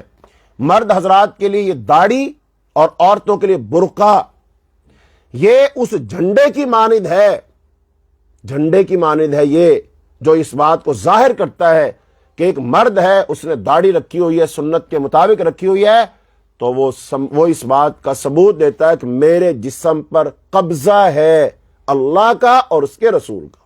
میرا جسم غلام ہے اللہ کا اور اس کے رسول کا. اور اس کی علامت یہ داڑھی ہے، جھنڈا ہے، یہ سٹیمپ ہے. اور ایسی وہ خاتون، وہ برقع پہن کر، حجاب کر کے، وہ اس بات کو واضح کرتی ہے کہ میرے جسم پر کسی اور تہذیب ثقافت کا غلبہ نہیں ہے. میں محمد صلی اللہ علیہ وسلم کی ماننے والی ہوں، میں محمد کی بیٹی ہوں، میں اللہ کی بندی ہوں، میں اللہ کی فرما بردار ہوں، اور میں نے اپنے جسم پر اللہ کے حکموں کو نافذ کیا ہوا ہے. اس بات کا یہ جھنڈا ہے میرے جسم پر، یہ سٹیمپ لگی ہوئی ہے. بس اب آپ خود دیکھ لیجئے گا آپ کے بدن پر ظاہری طور پر کس کا غلبہ ہے، کس کا دل جو ہے نا. بعض لوگ کہہ دیتے ہیں دیکھو جی پردہ تو آنکھوں کا ہوتا ہے، پردہ تو دل کا ہوتا ہے، دیکھو جی داڑھی میں کیا ہے، داڑھی میں سارے اسلام تھوڑی ہے، بندہ تو یہ ہے وہ ہے. بھائی یہ ساری باتیں ٹھیک ہیں، بس تو یہ بتا ظاہری طور پر قبضہ کس کا ہے. بس یہ بات کر تو، ظاہری طور پر قبضہ کس کا ہوتا ہے. جس کا ظاہری طور پر قبضہ ہوتا ہے، باطنی طور پر قبضہ اسی کا ہوتا ہے. یہ ذہن میں رکھو بات. اور اگر ہم کہیں باطنی طور پر تو قبضہ کسی کا، ظاہری طور پر نہیں، بھائی یہ کمزوری ہے نا. مثلا ابھی جو قلعہ فتح کر لیا، فتح کر لینے کے بعد اس پر جھنڈا کیوں نہیں لگاتے؟ جھنڈا تو لگائیں گے۔ اب دیکھو کوئی بھی دنیا میں یہ ایئر لائنز ہوتی ہے، جہاز ہوتے مختلف ملکوں کے ہیں نا، تو ہر ملک اپنے جہاز پر جھنڈا کیوں لگاتا ہے؟ اس لیے لگاتا ہے تاکہ پتہ چلے کہ یہ گاڑی کس کی ملکی ہے، جہاز کس کا ہے۔ وہ بحری جہاز ہو، وہ ہوائی جہاز ہو، جس ملک کا ہوتا ہے اس کا جھنڈا ہوتا ہے اس کے اوپر، جس کا مطلب جھنڈا تو سٹیمپ ہے، وہ تو پہچان ہے۔ ہمارے پاس جو پاسپورٹ ہوتے ہیں، ہر ملک کا جو پاسپورٹ ہوتا ہے، کیا اس پاسپورٹ پہ اس ملک کا جھنڈا نہیں بنا ہوتا؟ اگر جھنڈا ہٹا دو کیا پتہ چلے کس ملک کا پاسپورٹ ہے؟ ایسی دنیا میں بہت ساری تہذیبیں ہیں، بہت سارے نظریات ہیں، بہت سارے عقائد ہیں، بہت ساری اقوام ہیں، بہت سارے یہ جو ہے نا وہ نظری اور فکری وہ طرز حیات ہے، بہت سارے۔ کیا کیسے پتا چلے گا کہ آپ اسلام کے ماننے والے، اسلام کے فالور ہیں آپ؟ کیسے پتا چلے گا؟ کوئی اپنی شناخت دو، اپنی علامت دو، پہچان دو۔ کوئی بندہ دیکھ کر خود بخود پہچان لے کہ ہاں جی یہ بندہ تو مسلمانوں میں سے اور یہ مسلمانوں میں سے نہیں ہے۔ لیکن آج مسلمانوں کھڑا کر دو اور ان کے درمیان جیسے عام طور پر کئی جگہ پر ملکوں کے صدور اور وزیر اعظم جمع ہوتے ہیں، اکٹھے ہوتے ہیں، تو کوئی فرق نہیں چل رہا ہوتا، پتہ چل رہا ہوتا خاص طور پر بغیر نام لیے، بغیر بتائے کہ ان میں سے مسلمانوں کا وزیر اعظم، مسلمانوں کا سربراہ کون ہے، ظاہری طور پر اپنی شکل و شباہ سے، تہذیب ثقافت سے، لباس سے، وضاقتہ سے پتہ چلے خود بخود کون ہے، کوئی نہیں پتہ چلتا۔ تو پھر ہم کس کے مشابہ ہیں؟ نبی صلی اللہ علیہ وسلم ارشاد فرمایا من تشبہ بقوم فہو منہم، جو جس قوم کی مشابہت اختیار کرتا ہے وہ انہی میں سے ہوتا ہے۔ لہٰذا ہم نبی صلی اللہ علیہ وسلم کی مشابہت اختیار کریں گے، ہم انہی میں، ان کے ساتھ ہی ہوں گے، ان کے ساتھ ہی ہمارا حشر نشر ہوگا، انہی کے ساتھ ہم اٹھائے جائیں گے۔ تو لہذا اپنے آپ کے ظاہر کو ثابت کرو کہ میرے جسم پر، میرے بدن پر کس کا قبضہ ہے، کس کا غلبہ ہے؟ حضرت محمد صلی اللہ علیہ وسلم کا پیروکار ہوں میں مسلمان ہوں، میں قرآن کا ماننے والا ہوں، میں مرد ہوں تو یہ دیکھو سنت رکھی ہوئی ہے، عورت ہوں تو دیکھو میں نے حجاب کیا ہوا ہے، میرے نبی نے حکم دیا، میرے نبی کی بیویاں کرتی رہیں، میرے نبی کی بیٹیاں کرتی رہیں، اور میرے نبی کی نواسیاں کرتی رہیں، میرے نبی کی صحابیات کرتی رہیں، سب نے کیا تو میں بھی کروں گی، چونکہ میرا تعلق انہی سے ہے۔ تو اللہ رب العالمین سے دعا ہے اللہ رب العالمین ہمیں